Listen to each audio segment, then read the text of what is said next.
आज perfection IAS का Hindi planner में हम लोग देखने वाले हैं। ठीक है, डे 24। इससे पहले डे 23 तक वीडियो हमारी यूट्यूब पे अवेलेबल है, बीपीएससी रेजुलेशन के चैनल पे। आप लोग वहां से जाके डे 23 तक के डिस्कशन क्लास को आप लोग देख सकते हैं। तो चलिए शुरुआत करते हैं डे 24।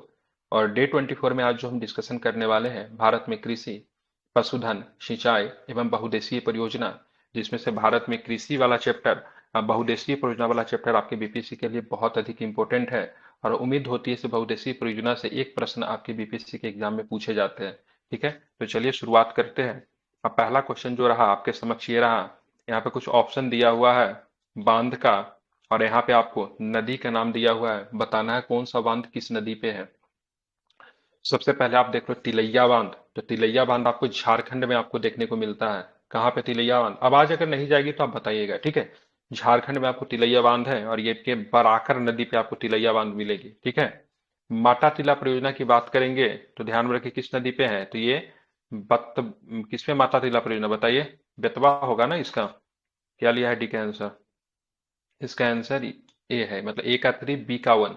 ये पंचेत बांध की बात करेंगे दामोदर पे है, और राणा सागर की बात करेंगे तो चंबल पे है, माता टीला परियोजना की बात करेंगे तो आपका बेतवा पे है। ठीक है, तो इसको आपको ध्यान में रखना है। अगेन आई एम रिपीटिंग, सुनिएगा जरा। तिलैया बांध की बात करेंगे तो बराकर नदी पे है, पंचेत की बात करेंगे दामोदर नदी पे है, राणा प्रताप सागर की बात करेंगे चंबल नदी पे है, अब माटा टीला बांध की बात करेंगे तो बेतवा नदी पे स्थित है। ठीक है, क्लियर? कोई दिक्कत तो नहीं? आवाज क्लियर है ना? एक बार कंफर्म कीजिएगा। ठीक है। हाँ ठीक है। अब हम लोग जाते हैं प्रधानमंत्री नेहरू साहब ने एक स्टेटमेंट दिया था, बहुउद्देशीय परियोजनाओं को भारत का आधुनिक भारत का मंदिर। कई बार पूछा हुआ से किस व्यक्ति ने, ठीक है ध्यान में रखेंगे। तो किस व्यक्ति ने परियोजना को आधुनिक भारत का मंदिर कहा था? तो ध्यान में रखिएगा प्रधानमंत्री जवाहरलाल नेहरू, इसको आपको ध्यान में रखना है। दामोदर घाटी परियोजना स्वतंत्र भारत की पहली परियोजना है। ये संयुक्त राज्य अमेरिका के टेनेसी नदी घाटी परियोजना पर आधारित है। ये भी ध्यान में रखिएगा, पूछा जाता है। तो बताइए दामोदर घाटी परियोजना जो है किस नदी घाटी परियोजना से प्रभावित है, या फिर वहीं से उसका कॉन्सेप्ट लिया गया है? तो ध्यान में आपको रखना है टेनेसी नदी घाटी परियोजना, इतना आपको ध्यान में रखना है। ठीक है, और इसकी स्थापना कब हुई थी दामोदर का, तो क्या बताएंगे दामोदर के? एक मिनट रुक जाएगी जरा।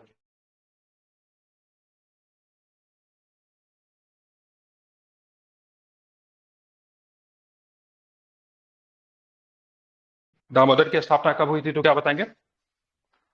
दामोदर दी घाटी की स्थापना कब हुई थी? एनीबॉडी? तो 1948। 48 नहीं होगा, चेक कीजिएगा। शायद 1960 था क्या? चेक कर लीजिए एक बार, थोड़ा मैं भी कंफ्यूज कर रहा हूँ। ठीक है, अब आते हैं। यहाँ पर भी कुछ ऑप्शन दिया, दुलहस्ती, गांधी सागर, उकाई और तवा। तो दुलहस्ती की बात करेंगे तो किस पे आपको मिलेगा? दुलहस्ती परियोजना चिनाब पे है। गांधी सागर की बात करेंगे तो आई थिंक चंबल पे होगा।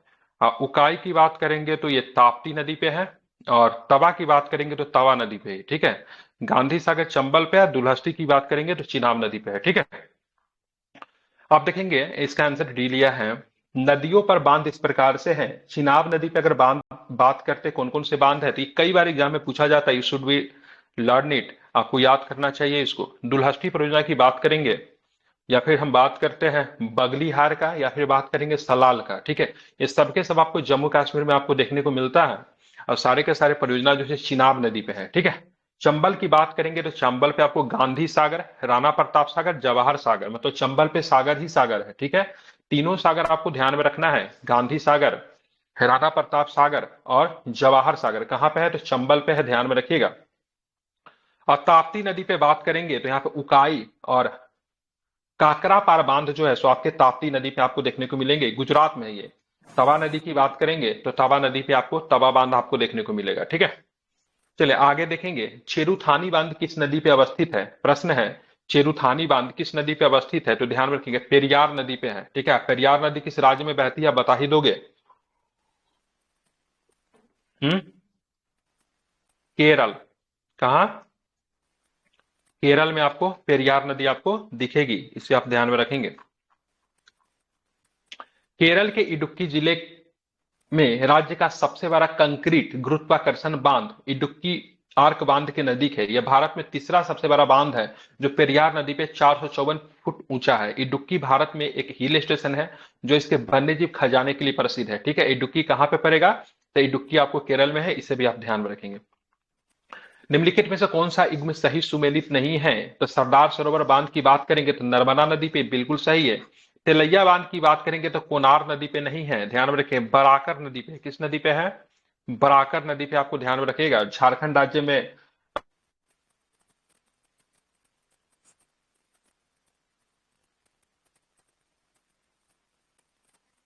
आवाज नहीं आ रही है सर। गांधी सागर बांध की बात करेंगे तो ये चंबल नदी पे है। और नागार्जुन की बात करेंगे तो आपको कृष्णा नदी पे देखने को आपको मिलता है।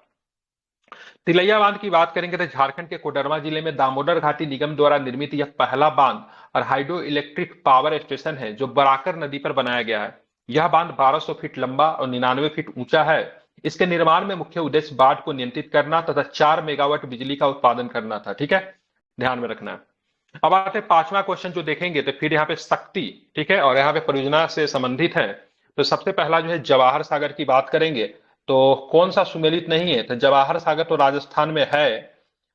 नागार्जुन सागर की बात करेंगे, ये भी आपको आंध्र प्रदेश में है। लेकिन जब मैं बात करूं, ठीक है, शिव समुद्रम का, तो केरल में नहीं हो जाएगा, ये कर्नाटक में हो जाएगा। ठीक है, कहां पे शिव समुद्रम? कर्नाटक में है। क्या बताओगे आप? तो ये आपको कर्नाटक में आपको देखने को मिलता है। ठीक है, लेकिन जब मैं बात करूं गांधी सागर का, तो गांधी सागर आपको मध्य प्रदेश में है। गांधी सागर, राणा प्रताप सागर, और एक कौन सा सागर बताया था मैंने? बताइए कौन सा सागर बताया था? सर जवाहर सागर, गांधी सागर, जवाहर जवाहर सागर सागर। और अब मन लगा कि आप लोग नहीं पढ़ेंगे तो मैं इसको पेड में शिफ्ट कर दूंगा, क्योंकि मैं 2 घंटा रोज खराब नहीं करूंगा। फ्री में इनिशिएटिव नहीं सर, चलाऊं बाद तो में मन लगा के पढ़िए, ठीक है? नहीं तो मैं 2-3 दिन में जी शिफ्ट कर दूंगा इसको पेड में। ठीक है, सर। जवाहर ध्यान में सागर रखना है। राजस्थान, हाँ, नागार्जुन जवाहर आंध्र सागर, प्रदेश, शिव राणा समुद्रम प्रताप सागर कर्नाटक। और गांधी सागर, जी तीनों के तीनों आपको हाँ, राजस्थान में। ठीक है, माइक बंद कर लीजिए। राजस्थान। नागार्जुन सागर की बात करेंगे आंध्र प्रदेश में है। शिव समुद्रम की बात करें कर्नाटक में है। गांधी सागर मध्य प्रदेश में है। ठीक है, चलिए।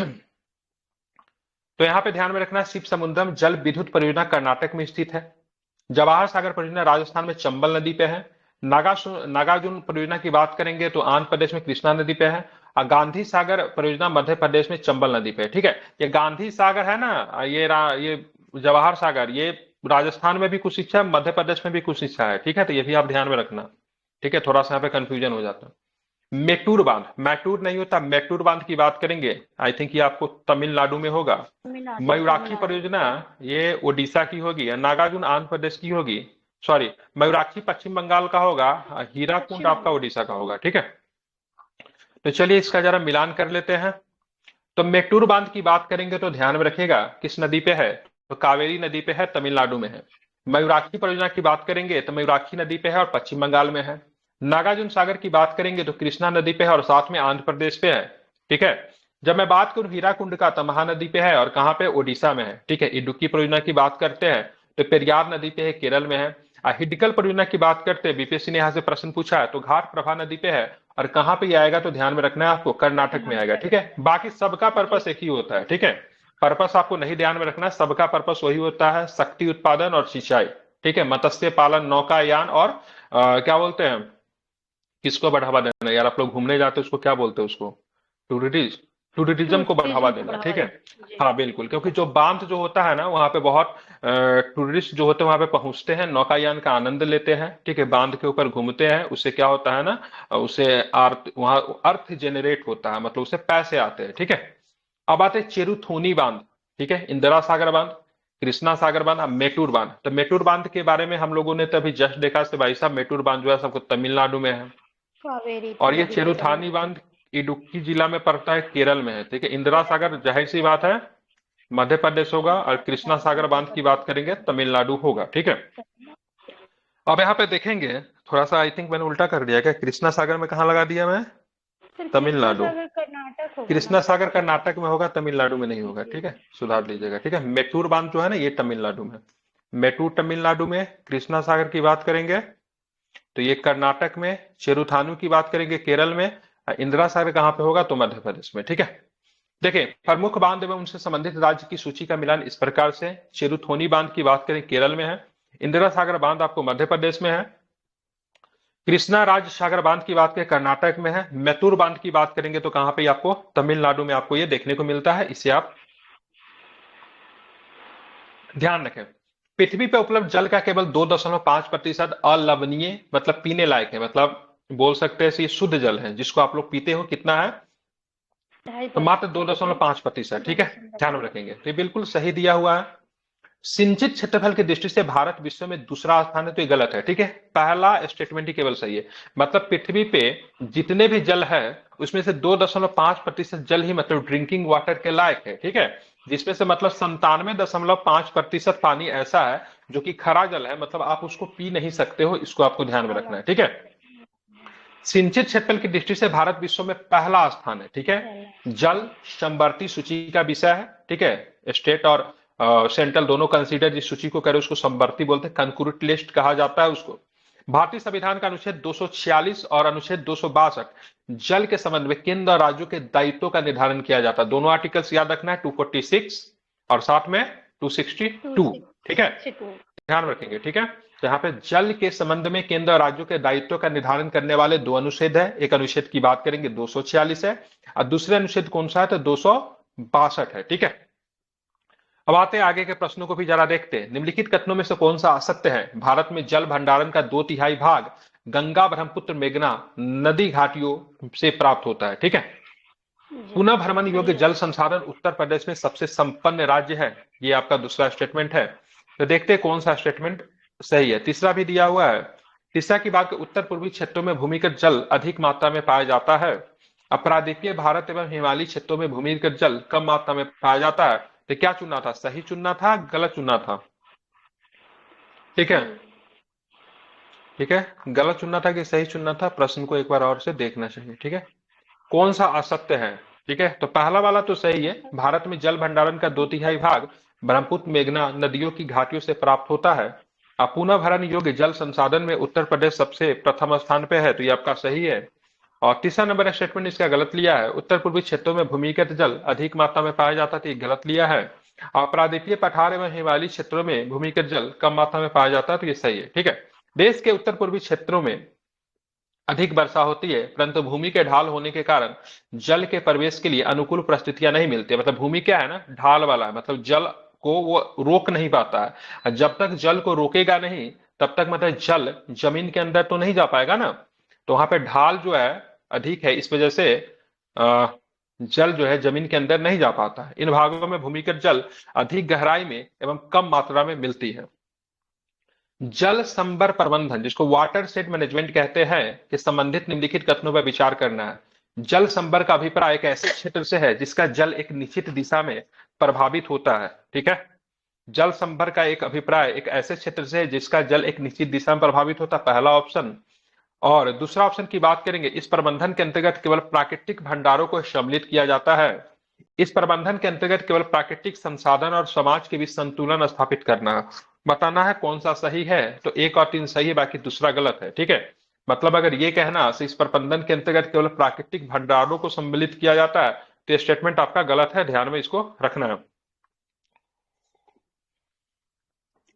जल संबंध प्रबंधन के अंतर्गत सभी प्राकृतिक संसाधनों जैसे भूमि, जल, पौधे एवं प्राणियों और जल संबंध अधिक सहित मानवीय भंडारणों के संरक्षण, पुनरुत्पादन एवं विवेकपूर्ण उपयोग को सम्मिलित किया जाता है। ठीक है, इसके अंतर्गत बहते हुए जल को रोकना और विभिन्न विधियों जैसे अंतःस्रावन, तालाब, पुनः भ्रमण, कुओं आदि के द्वारा भौम जल का संचयन और पूरा भ्रमण शामिल होता है। ठीक है, ध्यान में रखना है।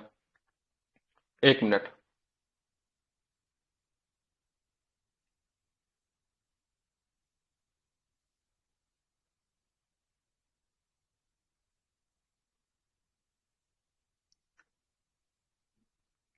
समझ गए? क्लियर?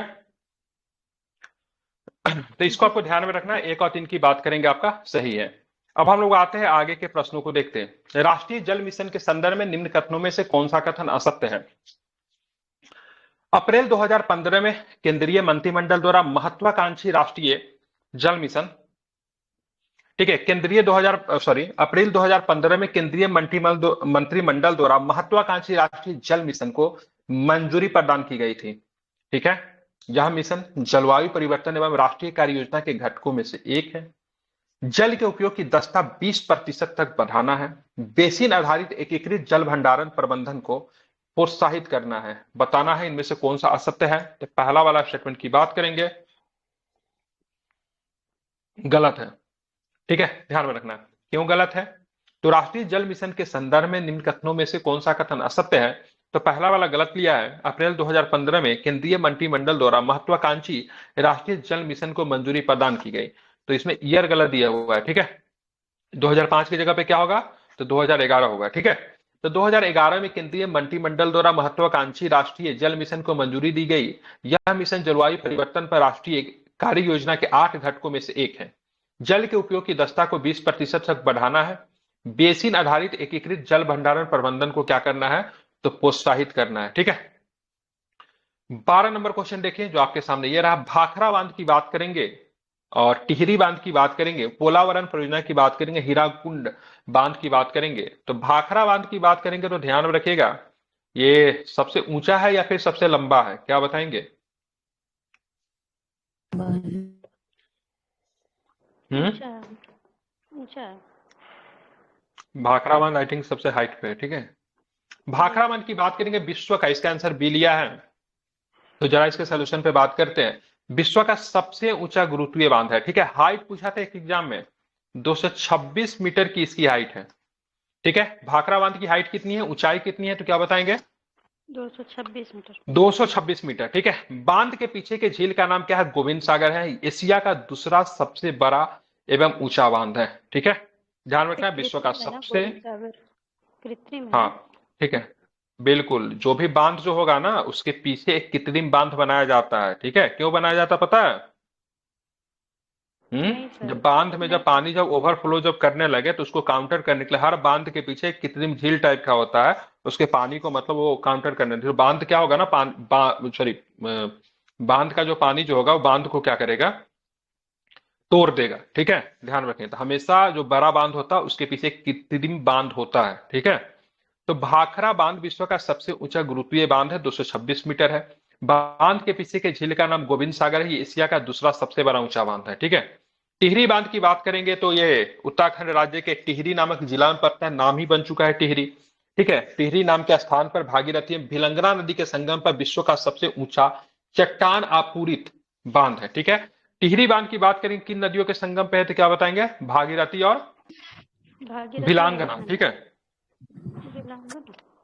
भिलंगना। ठीक है, ध्यान रखें। अब पोलावरम परियोजना की बात करेंगे तो इंदिरा सागर ये परियोजना है, इंदिरा सागर बांध परियोजना भी कहा जाता है। इसे केंद्र सरकार से राष्ट्रीय परियोजना का दर्जा प्राप्त है। ठीक है, तो पोलावरम का नाम और क्या है? तो आपको ध्यान में रखना, इसका नाम क्या है? इंदिरा गांधी बांध परियोजना। ठीक है, हीराकुंड के बारे में आप लोग जानते हैं, विश्व का सबसे लंबा बांध है। ये ओडिशा का शोक कहलाने वाली नदी, ओडिशा का शोक महानदी को नहीं कहते हैं, गलत लिखा हुआ है, सुधारिएगा इसको। ब्राह्मणी नदी को ओडिशा का शोक कहा जाता है। ठीक है, ध्यान में रखेंगे। हालांकि महानदी पे है, हालांकि महानदी पे तो है हीराकुंड पर, लेकिन ओडिशा का शोक महानदी को नहीं कहते हैं, ब्राह्मणी नदी को ओडिशा का शोक कहते हैं। इसको जरा सुधार लीजिएगा, इसमें गलत दिया हुआ है। ठीक है, अब आते हैं 13 नंबर प्रश्न देखेंगे। यहाँ पे कुछ युग्म दिए हुए जोड़े दिए हुए, बताना कौन सा गलत है। तो गांधी सागर राजस्थान नहीं होगा। ठीक है, मध्य प्रदेश इसका आंसर लिया है। सरदार सरोवर परियोजना आधारशिला 5 अप्रैल 1961 को रखी गई। फरक्का बांध की बात करेंगे तो गंगा पे है। ठीक है, और किसाऊ परियोजना की बात करेंगे तो 90% वे एक्सपेंसेस जो होता है केंद्र सरकार के द्वारा होता है। तो बताना इनमें से कौन सा गलत है। तो पहला वाला ही गलत दिया है, इसका आंसर एमपी दिया। हालांकि चंबल नदी पे है, और चंबल नदी आपको राजस्थान और मध्य प्रदेश दोनों में संयुक्त रूप से बहती है। चंबल परियोजना के अंतर्गत मध्य प्रदेश में गांधी सागर बांध, हाँ ओडिशा का स्रोत महानदी को बोलते हो, देखे नहीं, ओडिशा का अशोक ब्राह्मणी को बोला जाता है। चेक कीजिए फिर से अच्छे से। ठीक है, चंबल चेक की परियोजना, सर, 2 जुलाई का। ठीक है मैं भी देख लूंगा, हो सकता है। ठीक है, चंबल परियोजना के अंतर्गत मध्य प्रदेश में गांधी सागर बांध तथा राजस्थान में राणा प्रताप सागर बांध है। जवाहर सागर बांध का निर्माण किया गया। सरदार सरोवर परियोजना की आधारशिला 5 अप्रैल 1961 को तत्कालीन प्रधानमंत्री जवाहरलाल नेहरू के द्वारा रखी गई थी। 17 सितंबर 2017 को प्रधानमंत्री श्री नरेंद्र मोदी के द्वारा सरदार सरोवर बांध राष्ट्र को समर्पित किया गया था, ध्यान में रखना। अब आते किसाऊ परियोजना की बात करेंगे, किशन गंगा की बात करेंगे, रेणुका की बात करेंगे और देवसारी की बात करेंगे। किस नदी पे है? रेणुका परियोजना काफी महत्वपूर्ण है। रेणुका ध्यान में रखिएगा। तो बताना है किन किन नदी पे है, तो इसका आंसर लिया है आपको ए में क्या है? तो ए का ऑप्शन है 2। मतलब किसाऊ की बात करेंगे टोन्स नदी पे है। किशन गंगा की बात करेंगे तो ये कश्मीर में पड़ता है, झेलम पे है। रेणुका बांध की बात करेंगे तो रेणुका आपको आई थिंक हिमाचल प्रदेश में होना चाहिए, गिरी नदी इसका दिया हुआ है। और देवसारी की बात करेंगे तो आपको पिंडर नदी पे है, ठीक है। चलिए मिलान करते जरा। किसाऊ परियोजना की बात करेंगे, 607 मेगावाट की इस परियोजना में उत्तराखंड में हिमाचल प्रदेश 50-50% पानी के भागीदार है। ये परियोजना टोन्स नदी पे किनके किसके बीच में है? तो उत्तराखंड में हिमाचल प्रदेश दोनों 50-50% पानी जो है इस परियोजना का शेयर करते हैं, ठीक है। किसाऊ। अब आते हैं, हम देखेंगे किशन गंगा परियोजना की जब हम बात करते हैं तो आप देख सकते हो, ठीक है, ये झेलम नदी पे, किस नदी पे? झेलम नदी पे है। और 330 मेगावाट जल विद्युत परियोजना मतलब यहां से प्राप्त होता है। और पाकिस्तान इसे 1960 में सिंधु जल समझौता का उल्लंघन मानता है, ठीक है।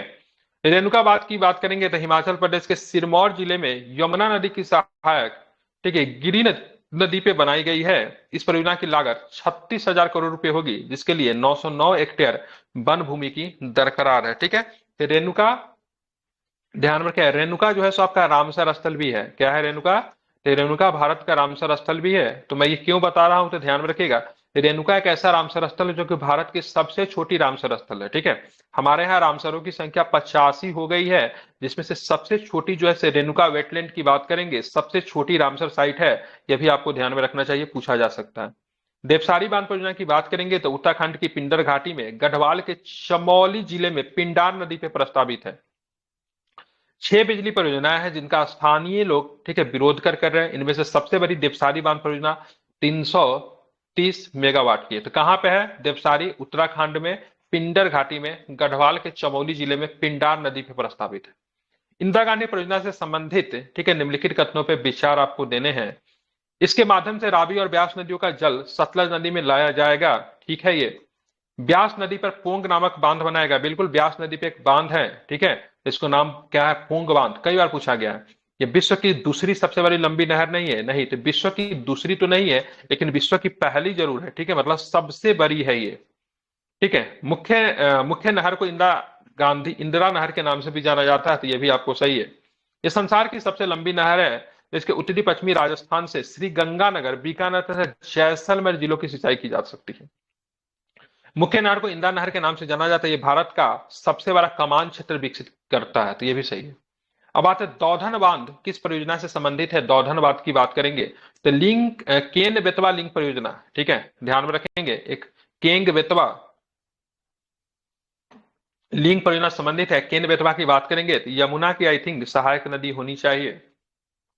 तो दौधन बांध किस परियोजना से संबंधित है? केंद्र बेतवा लिंक परियोजना। केंद्र सरकार की काफी महत्वाकांक्षी परियोजना है। केंद्र सरकार इस पे काफी अधिक खर्च भी कर रही है। 42 से 63 करोड़ रुपए लागत की परियोजना, 8.81 लाख हेक्टेयर क्षेत्र में सिंचाई होगी। 72 मेगावाट बिजली उत्पादन होगा। केन और बेतवा नदियों को जोड़ने के लिए 73 मीटर ऊंचा दौधन बांध एवं 231 किलोमीटर लंबी नहर भी मतलब क्या की जाएगी? तैयार की जाएगी, ताकि केन बेतवा नदी को दोनों को क्या कर देंगे? लिंक कर देंगे, ठीक है। फरक्का बैराज परियोजना के संदर्भ में निम्नलिखित कथनों पे आपको असत्य कथन को ढूंढना है। तो इस बांध ने 1980 में काम करना शुरू कर दिया। इस बांध पर सुपर थर्मल पावर स्टेशन को जल आपूर्ति की जा सकती है, तो ये तो ठीक है। और इसका निर्माण कोलकाता बंदरगाह को गाद मुक्त करने के लिए किया गया, तो ये भी आपका ठीक है। भारत और बांग्लादेश के बीच 1996 में 30 वर्षों के लिए फरक्का जल संधि पे समझौता हुआ। तो ध्यान में रखना है, कुछ समझौता है हमारा पाकिस्तान के साथ, कुछ समझौता है हमारा नेपाल के साथ, कुछ समझौता है हमारा बांग्लादेश के साथ, तो कुछ समझौता है हमारा भूटान के साथ भी, ठीक है। तो ये परियोजना की बात करेंगे भारत और बांग्लादेश के बीच में 1996 में 30 वर्षों के लिए फरक्का जल संधि पर समझौता हो चुका है। इसकी शुरुआत 1980 में नहीं हुई थी। इसकी शुरुआत की बात करेंगे तो 1961 में हुआ था। कब हुआ था फरक्का पे? तो 1961 में हुआ था। इसे आप ध्यान में रखेंगे। पश्चिम बंगाल में गंगा नदी पे बने फरक्का बांध का निर्माण का कार्य 1961 में शुरू हुआ था। अब 1975 में इसका कार्य क्या हो गया, पूरा हो गया। ठीक है, इस बांध ने 21 अप्रैल 1975 से काम करना भी क्या कर दिया है, शुरू कर दिया है। ठीक है, अब आते हैं हम लोग आगे, देखेंगे आगे कौन सा प्रश्न है। ठीक है, हिंदुस्तान कंस्ट्रक्शन कंपनी द्वारा निर्मित इस बांध में 123 गेट है। ठीक है, गंगा पर बैराज बनाकर इसके जल को भागीरथी की ओर प्रवाहित करने का विचार सर्वप्रथम आर्थर कॉटन ने दिया था। किसने दिया था, आर्थर कॉटन ने दिया था। उनका ये विचार कब आया था, तो आर्थर कॉटन साहब का विचार 1853 में आया था। ये भी आप ध्यान में रख सकते हो। ठीक है, 18 नंबर क्वेश्चन पे जरा ध्यान फरमाइएगा। भाखड़ा नांगल परियोजना के संदर्भ में निम्न कथनों पे आपको विचार करना है। ये पंजाब में सतलज नदी पर निर्मित देश की सबसे बड़ी बहुउद्देशीय परियोजना है। सतलज नदी पर निर्मित भाखड़ा नंगल बांध विश्व का सर्वाधिक ऊंचा गुरुत्वीय बांध है। इस बांध के पीछे बनी झील का नाम गोविंद सागर है। बताना कौन सा स्टेटमेंट की बात करेंगे, सही है। तो सारे ही सारे कथन की बात करेंगे, सही है। भाखड़ा नंगल परियोजना की बात करेंगे तो पंजाब में हर सतलज नदी पर निर्मित देश की सबसे बड़ी बहुउद्देशीय परियोजना है। ठीक है, ये सतलज नदी पर निर्मित भाखड़ा नांगल बांध विश्व का सर्वाधिक ऊंचा गुरुत्वीय बांध है, जिसकी ऊंचाई की बात करेंगे तो 226 मीटर है। बिल्कुल ठीक है। इस बांध के पीछे एक कृत्रिम झील है जिसका नाम रखा गया गोविंद सागर। तो ये सारे के सारे स्टेटमेंट की बात करेंगे, सही है, किसी प्रकार की कोई दिक्कत नहीं है। ठीक है, अब बात कर लेते इससे लाभान्वित किस राज्य को, मतलब इनसे फायदा होता है इस बांध से, तो हिमाचल प्रदेश, पंजाब, हरियाणा, दिल्ली और राजस्थान को इससे लाभ होता है। हीराकुंड बांध भारत का सबसे लंबा बांध है जो कि महानदी पे है, ओडिशा में है। ठीक है, शंकोस परियोजना की बात करेंगे, ये काफी पूछा जाता है। तो भारत और भूटान के बीच में है। ताला परियोजना भी भारत और भूटान के बीच में है। और चूखा परियोजना की बात करेंगे, भारत और भूटान के बीच में है। ठीक है, ध्यान में रखेंगे। बाकी पंचेश्वर परियोजना की बात करेंगे तो बांग्लादेश और पश्चिम बंगाल के बीच में नहीं है। सबसे पहली बात ध्यान में रखना, कोई भी परियोजना जब होता है दो देशों के बीच में, तो राज्य में भले ही वो परियोजना रखे, राज्य का इन्वॉल्वमेंट नहीं होता, क्योंकि दो देशों के बीच में समझौता करने का अधिकार केंद्र सरकार के पास होता है, न कि राज्य सरकार के पास। Doesn't matter. ठीक है, तो संकोच परियोजना, ताला परियोजना, चूखा परियोजना, ठीक है, सबके सब हमारा किनके साथ है, तो भूटान के साथ है। ठीक है, किनके साथ है, भूटान के साथ है। जबकि पंचेश्वर परियोजना की बात करेंगे तो भारत और नेपाल के साथ है। किसके साथ है, तो भारत और नेपाल के साथ ये परियोजना है। ठीक है, ध्यान रखेंगे। काली नदी पे है। ठीक है, काली नदी पे, महाकाली नदी पे। अगर कभी आपसे पूछे महाकाली नदी किस राज्य में बहती है, तो ध्यान में उत्तराखंड में महाकाली नदी है। ठीक है, कहां पे है, उत्तराखंड में महाकाली नदी है। तो कुछ परियोजना है उसको जरा हम लोग रिवाइड करेंगे। जैसे ताला परियोजना की बात करेंगे तो भारत और भूटान के बीच है, वांचू नदी पे है। किस नदी पे, यह भी पूछा जा सकता है, तो बताओ किस नदी पे है, तो ध्यान में बांचू नदी पे ताला परियोजना है। सरदा परियोजना की बात करेंगे तो ध्यान रखना भारत और नेपाल के बीच में है, कालांदी नदी पे है। ठीक है, सॉरी, काली नदी पे है, मिस्टेक। कोसी परियोजना की बात करेंगे तो भारत और नेपाल के बीच में बिहार में ही है। ठीक है, ध्यान रखना कोसी नदी पे है। टनकपुर परियोजना की बात करेंगे तो भारत और नेपाल के बीच में है, महाकाली नदी पे है। पंचेश्वर परियोजना की बात करेंगे तो ये भी भारत और नेपाल के बीच में महाकाली नदी पे है। चूखा परियोजना भारत और भूटान के बीच में है। ठीक है, ध्यान में रखना है। और शंकोश परियोजना की बात करेंगे तो भारत और भूटान के बीच में। ठीक है, फरक्का बैराज परियोजना की बात करेंगे तो भारत और बांग्लादेश के बीच में। ठीक है, तीस्ता जल परियोजना की बात करेंगे, तीस्ता नदी विवाद भी है, तो वो भी भारत और बांग्लादेश के बीच में होगा। ठीक है, तो ये कुछ प्रश्न है, कई बार एग्जाम में पूछे जाते हैं। ठीक है, अब आते एक प्रश्न आपको दिया हुआ, ध्यान में रखेंगे। यहाँ पे निम्नलिखित कथनों में से सरदार सरोवर बांध के संदर्भ में कौन सा कथन सही है। सरदार सरोवर परियोजना की योजना सरदार वल्लभ भाई पटेल ने 1946 में बनाई थी। सरदार सरोवर परियोजना का शिलान्यास गोरा नामक स्थान पर तत्कालीन राष्ट्रपति डॉक्टर राजेंद्र प्रसाद के द्वारा 1961 में किया गया। ठीक है, तो 1961 वाला तो ठीक है। इनके योजना भी सरदार वल्लभ भाई पटेल ने बनाई थी, लेकिन साल मुझे ध्यान में नहीं है, जरा साल में थोड़ा कंफर्म हो लेता हूं। ठीक है, तो इसका आंसर लिया है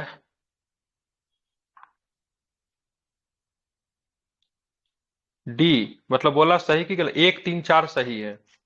मतलब गलत सुन रहा है कि सही सुन रहा है, देखना पड़ेगा। कौन सा सही है। ठीक है, तो ये राजेंद्र बाबू नहीं होंगे। ठीक है, नेहरू साहब थे। ठीक है, ध्यान में रखना है। तो एक सही है, दूसरा गलत है। यहाँ पे 1961 में तो हुआ था, लेकिन राजेंद्र बाबू नहीं थे, कौन थे, नेहरू साहब थे। ठीक है, इसको जरा आप ध्यान में रखिएगा। और बाकी चलते हैं। और तीसरा सही है, सरदार सरोवर परियोजना से लाभान्वित राज्य गुजरात, मध्य प्रदेश, महाराष्ट्र में राजस्थान, ये ठीक है। खोसला समिति का संबंध सरदार सरोवर परियोजना से है, तो इसको सही लिया है। और बाकी पांचवा गलत लिया। नर्मदा जल विवाद न्यायाधिकरण का गठन 1989 में किया गया, तो ये गलत है। ठीक है, अब इसके सोल्यूशन पे जरा हम लोग बात करते हैं। सरदार सरोवर परियोजना योजना का जो सरदार सरोवर परियोजना की योजना सरदार वल्लभ भाई पटेल ने 1946 में बनाई थी।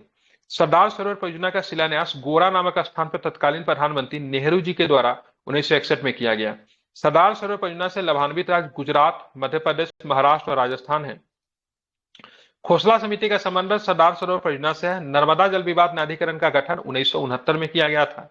यहाँ पे क्या दिया हुआ था? तो यहाँ पे 1989 था। ठीक है। मिकांग गंगा सहयोग परियोजना, मिकांग, ठीक है, ये मेकांग एक नदी है जो कि इधर बहती है, कि किधर बोलेंगे, इंडो चाइना के क्षेत्र में बहती है, बहुत बड़ी नदी है। ठीक है, मेकांग। यह सिंचाई परियोजना जिसमें भारत एवं म्यांमार शामिल है। कुछ एशियाई राष्ट्रों का एक संयुक्त पर्यटन अभिक्रम है। ठीक है, ध्यान रखेंगे। ठीक है, ये एशियाई देशों में बहती है और इधर इंडोनेशिया वगैरह, उधर क्या बोलते, इंडो चाइना बोलते हैं, उधर ही बहती है। ठीक है, ये जल विद्युत शक्ति परियोजना जिसमें भारत और बांग्लादेश में म्यांमार शामिल, गलत है ये सब, केवल 20 सही है। किस किस देश में बहती है ध्यान में रखेंगे। इंडो चाइना मैंने बोला ना, उसमें भारत नहीं आता। लाओस, कंबोडिया, वियतनाम, थाईलैंड तथा म्यांमार है। ठीक है, हालांकि इसके संस्थापक में भारत भी शामिल है। ठीक है, देख लीजिए इसके सोल्यूशन। मिकांग गंगा सहयोग परियोजना कुछ एशियाई राष्ट्रों के एक संयुक्त पर्यटन है। ठीक है, मिकांग नदी इन सारे राज्यों में बहती है, कंबोडिया में, लाओस में, वियतनाम में, थाईलैंड में, म्यांमार में। ठीक है, और इस नदी के नाम से कौन सा नदी जुड़ा? गंगा का नाम जुड़ा हुआ, इसलिए भारत भी इस परियोजना में शामिल है। ठीक है, मिकांग गंगा सहयोग परियोजना 6 एशियाई राष्ट्रों में बहने वाली नदी है। ठीक है, इन नदियों के माध्यम से इनकी मैत्री, एकता और सहयोग बनाए रखने का संयुक्त पर्यटन अभिक्रम है। इसमें कितने राष्ट्र है? 6 राष्ट्र है, जिसमें से एक भारत भी शामिल है। ठीक है, साथ में लाओस है, कंबोडिया है, वियतनाम है, थाईलैंड है, म्यांमार है। इसका गठन 2000 ईस्वी में किया गया था। कहां पे किया गया था? लाओस में किया गया था। ठीक है, घाट प्रभा नदी की बात करेंगे तो ध्यान में रखिएगा तेलंगाना में है। ठीक है, सही है। गांधी सागर की बात करेंगे तो ये राजस्थान में है। इंदिरा सागर की, सॉरी गलत, घाट प्रभा की बात करेंगे तो आंध्र प्रदेश में होना चाहिए, तेलंगाना में नहीं। ठीक है, गांधी सागर की बात करेंगे, कर्नाटक में है। अच्छा, ठीक है।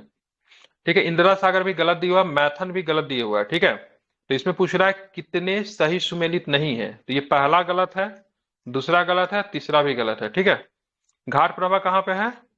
कर्नाटक में। ठीक है, कहां पे? कर्नाटक में। यहाँ हिडकल जल विद्युत सिंचाई बांध बहुउद्देशीय परियोजना शामिल है। हिडकल सिंचाई बांध कर्नाटक के बेलगामी जिले में, इसका निर्माण 1977 में किया गया। ठीक है, अब आते हैं और भी परियोजना के बारे में देख लेते हैं। यह घाट प्रभा नदी पे बनाई गई। इंदिरा सागर जलाशय बांध जल भंडारण क्षमता की दृष्टि से भारत का सबसे बड़ा बांध है। ये मध्य प्रदेश के नर्मदा नदी पे अवस्थित है। ठीक है, इंदिरा सागर। मैथन की बात करेंगे तो छत्तीसगढ़ में नहीं है, बल्कि झारखंड में है मैथन। ठीक है, किस नदी पे है? बराकर नदी पे अवस्थित है। बराकर नदी पे एक और भी बांध मैंने बताया था जो कि कोडरमा में था, क्या नाम था उसका? तिलैया बांध। कौन सा था?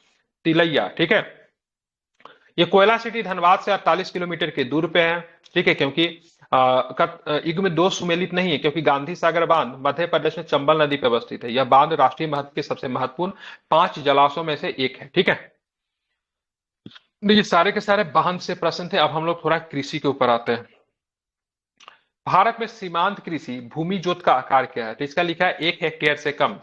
ठीक है, जिनके पास 1 हेक्टेयर से कम कृषि योग्य भूमि है उन्हें सीमांत किसान कहते हैं। सीमांत मतलब छोटे किसान।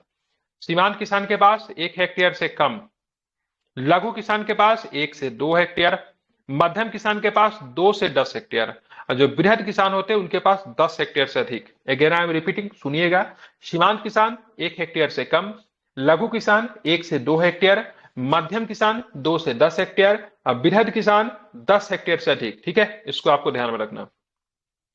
अब आते हैं निम्न में से कौन सा एक 20वीं शताब्दी के, निम्न में से कौन सा एक 20वीं शताब्दी के, ठीक है, 60 के दशक के अंतिम दौर की हरित क्रांति के प्रकृति का सबसे उचित वर्णन करता है? ठीक है, तो बीज उर्वरक जल तकनीक। ठीक है, ये सही आंसर है। बीज उर्वरक जल तकनीकी 20वीं शताब्दी के 60 के दशक के अंतिम दौर की हरित क्रांति की प्रकृति का सबसे उचित वर्णन है। सर्वप्रथम 1966-67 में पंजाब एवं हरियाणा, पश्चिमी उत्तर प्रदेश और राजस्थान के गंगा नहर में इसे व्यापक रूप से अपनाया गया। हरित क्रांति शब्द का, ठीक है, जन्मदाता की बात करेंगे तो विलियम गॉड थे। हालांकि इस शब्द को भले इन्होंने दिया था, लेकिन हरित क्रांति के सकारात्मक प्रभावों को विश्व में फैलाने का काम नॉर्मन बोरलॉग ने किया था। लेकिन भारत में हरित क्रांति के जनक, जिनका हाल फिलहाल में निधन भी हो गया, पूरा आई थिंक 99 या 100 वर्ष पूरा करके वो स्वर्ग लोक को गए। उनका नाम था एम एस स्वामीनाथन और उनको भारत रत्न से भी सम्मानित किया गया था। ठीक है, शब्द जो दिया था एवरग्रीन रेवोल्यूशन की बात करेंगे, हरित क्रांति, तो किसने दिया था? सॉरी, एवरग्रीन बोलो तो सदाबहार क्रांति हो गया ना, इसको क्या बोलते हैं यार, ग्रीन रेवोल्यूशन। ठीक है, ध्यान में रखना है। ठीक है, किन्होंने दिया था? विलियम गॉड ने दिया था ग्रीन रेवोल्यूशन। लेकिन इसके, ठीक है, सकारात्मक प्रभाव को फैलाने का काम नॉर्मन बोरलॉग ने किया था, ध्यान में रखिएगा। इसलिए उनको 1970 में विश्व शांति का नोबेल भी दिया गया। एम एस स्वामीनाथन को हरित क्रांति का जनक माना जाता है भारत में। ठीक है, आप पूछेगा हरित क्रांति का सबसे अधिक फर्क मतलब इफेक्ट किस फसल पे पड़ा, तो फसल आपको गेहूं था। ठीक है, ध्यान में रखना है। ठीक है, गेहूं था। जूट की खेती के बारे में निम्नलिखित कथनों पर विचार करना है। अभी आपके ग्रुप में एक लिंक दिया होगा, ये लिंक आपका 15 दिन 20 दिन में एक बार एक्टिवेट होती है। अगर आप उस लिंक को ज्वाइन कर लेते हो तो आपका सारा समस्या समाधान हो जाएगा। प्रीमियम लिंक है, केवल मेरे पेड वालों बच्चों के लिए है, लेकिन मैं कुछ दिन से सबके लिए डाल दे रहा हूँ। उसमें एक लिंक में पूरा टेस्ट सीरीज आपका उसमें आता है। ठीक है, दूसरे लिंक में आपका क्या होगा, मेंस का टेस्ट सीरीज होगा। तीसरे लिंक में आपका करंट अफेयर्स होगा। ठीक है, ये केवल 10 बजे तक ये एक्टिवेट रहेगा, उसके बाद हटा दिया जाएगा। फिर कब आएगा नहीं आएगा इसकी कोई गारंटी नहीं है। ठीक है, तो जिनको इसलिए बार बार टेस्ट सीरीज के लिए मैसेज नहीं करेंगे, ज्वाइन कर लीजिए। इसी में ज्यादा प्राइवेट ग्रुप है, कॉपीराइट नहीं आती, इसलिए प्राइवेट ग्रुप बनाया गया है। ठीक है, तो आप लोग भी चाहे तो ज्वाइन कर सकते हैं या फिर अपने दोस्तों के साथ शेयर कर सकते हैं। ये फिर आएगा नेक्स्ट मंथ में। ठीक है, जूट की खेती के बारे में निम्नलिखित कथनों पर विचार करना है। जूट एक रबी फसल है। जूट की फसल के लिए उच्च तापमान सहित आर्द्र जलवायु की जरूरत होती है। भारत में जूट की खेती मुख्य रूप से देश के पूर्वी क्षेत्र में सीमित है। बताना है कौन सा स्टेटमेंट आपका सही है। ठीक है, तो जूट रबी का फसल है, ये तो मुझे पहले ही गलत लग रहा है क्योंकि इसमें पानी बहुत चाहिए होता है। ठीक है, देखता हूं कौन सा सही है। ठीक है, इसका बी सही है। ठीक है, तो बी में क्या आंसर है, जरा उस पर ध्यान फरमाते हैं। तो 2 और 3 सही है। ठीक है, जूट एक रबी का फसल नहीं, खरीफ का फसल है। ठीक है, ध्यान रखिए। आपको बस इतना ध्यान रखना है कि जिस भी फसल में, ठीक है, जिस भी फसल में पानी की बहुत अधिक मात्रा हो जरूरत, वो रबी का नहीं खरीफ का फसल होता है।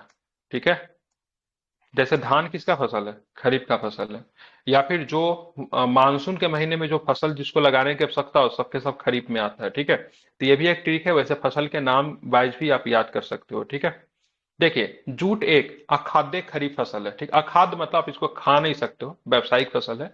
जूट के उत्पादन के लिए उष्ण एवं आर्द्र जलवायु चाहिए। नवीन दोमट मिट्टी, उच्च तापमान 25 से 30 डिग्री सेल्सियस के बीच होना चाहिए। वर्षा ठीक ठाक चाहिए होता है। ठीक है, 160 से लेकर 200 सेंटीमीटर वार्षिक वर्षा तथा सस्ते श्रम की आवश्यकता होती है। जूट को भारत का स्वर्णिम तंतु कहते हैं, मतलब गोल्डन फाइबर। क्या बोलते हैं, गोल्डन फाइबर। ये पश्चिम बंगाल, बिहार, असम तथा इससे लगे पूर्वी भागों में व्यापारिक फसल है जो बांग्लादेश के साथ सीमा बनाती है। अब बोलोगे सर बिहार तो बांग्लादेश के साथ सीमा नहीं बनाती है। भाई साहब बनाती थी बिहार बांग्लादेश के साथ सीमा बहुत पहले, जब बिहार बंगाल एक हुआ करता था, या फिर किशनगंज वाला इलाका जो है सो बांग्लादेश के साथ सीमा बना लेती थी। ठीक है, तो बांग्लादेश जो है विश्व में जूट का सबसे बड़ा उत्पादन है। जब भारत और पाकिस्तान का जब बंटवारा होता है, अब बांग्लादेश हिस्सा जो पाकिस्तान में चला जाता है, तो दोनों देश का इंडस्ट्री बर्बाद होता है। रीजन क्या था, क्योंकि कच्चा पदार्थ कहाँ पे मिल रहा था, बांग्लादेश में। ठीक है, कच्चा माल कहाँ पे था, जूट। जूट का फसल कहाँ पे था, बांग्लादेश में। और सारी फैक्ट्रियां कहाँ थी, तो सारी फैक्ट्रियां जो थी कलकत्ता के आसपास लगी हुई थी। अब कलकत्ता का फैक्ट्री को चलाने के लिए कच्चा माल नहीं है, क्योंकि बांग्लादेश पाकिस्तान के पास चला गया। अब बांग्लादेश के पास कच्चा माल है तो उसके पास भाई साहब फैक्ट्री नहीं है। मतलब चावल दाल एक के पास है तो गैस सिलेंडर एक के पास है। ठीक है, अब चावल दाल गैस सिलेंडर मिलेगा तब तो भोजन बनेगा ना। तो दिक्कत ये थी, तो बरसों तक हमारा जूट इंडस्ट्री बर्बाद हो गया। आप लक्ष्मीकांत पर हो गए, तो बिहार जैसे राज्य को जूट के फसल को बढ़ावा देने के लिए सरकार की तरफ से अलग फंड भी मिलती थी। ठीक है, इसको गोल्डन फाइबर बोला जाता है। अब बड़ा इंपोर्टेंट होता है। ठीक है, सदाबहार क्रांति एवरग्रीन रेगुलेशन कहते हैं। भारत में कृषि उत्पादन बढ़ाने के लिए प्रयोग में लाई गई, किसके द्वारा, एम एस स्वामीनाथन के द्वारा। अब देखोगे सदाबहार क्रांति मतलब एवरग्रीन रेगुलेशन लाने की आवश्यकता क्यों हुई, क्या रीजन था इसके लिए। तो इसके लिए रीजन सिंपल था, आपका जो हरित क्रांति फ्लॉप हो गया। बोलोगे सर फ्लॉप क्यों हो गया, तो हरित क्रांति का असर पश्चिमी उत्तर प्रदेश, पंजाब, हरियाणा के कुछ क्षेत्रों में पड़ा, पूरे देश में ये, ठीक है, अपना असर नहीं डाल पाया। ठीक है, दूसरा रीजन ये भी था, सो आप देखोगे सो हरित क्रांति ने, ठीक है, अधिक से अधिक खाद वगैरह इस सब का प्रयोग करने से हमारा पर्यावरण दूषित हो गया, ठीक है। तो पर्यावरण फ्रेंडली एग्रीकल्चर को बढ़ावा देने के लिए हरित क्रांति के जगह पे सदाबहार क्रांति, एवरग्रीन रेवोल्यूशन लाना गया। तीसरा कारण यह भी था, हरित क्रांति ने केवल कुछ ही फसलों पे असर डाल पाई, ओवरऑल सारे फसलों पे असर नहीं डाल पाई। दलहन जैसे चीजों में अभी भी हम लोग बाहर से मंगा रहे थे, तो इसलिए एवरग्रीन रेवोल्यूशन, सदाबहार क्रांति लाई गया। इनका कॉन्सेप्ट किनका दिया हुआ था? एम.एस. स्वामीनाथन का। देखेंगे, सदाबहार क्रांति भारत में कृषि उत्पादन को बढ़ाने के लिए एम.एस. स्वामीनाथन के द्वारा प्रयोग में लाई गई। 1966 में एम.एस. स्वामीनाथन ने मैक्सिको तथा पंजाब के घरेलू बीजों का मिश्रित करके उच्च उत्पादकता वाले गेहूं के बीज को विकसित किया था। स्वामीनाथन को हरित क्रांति के जनक भी माना जाता है, ठीक है।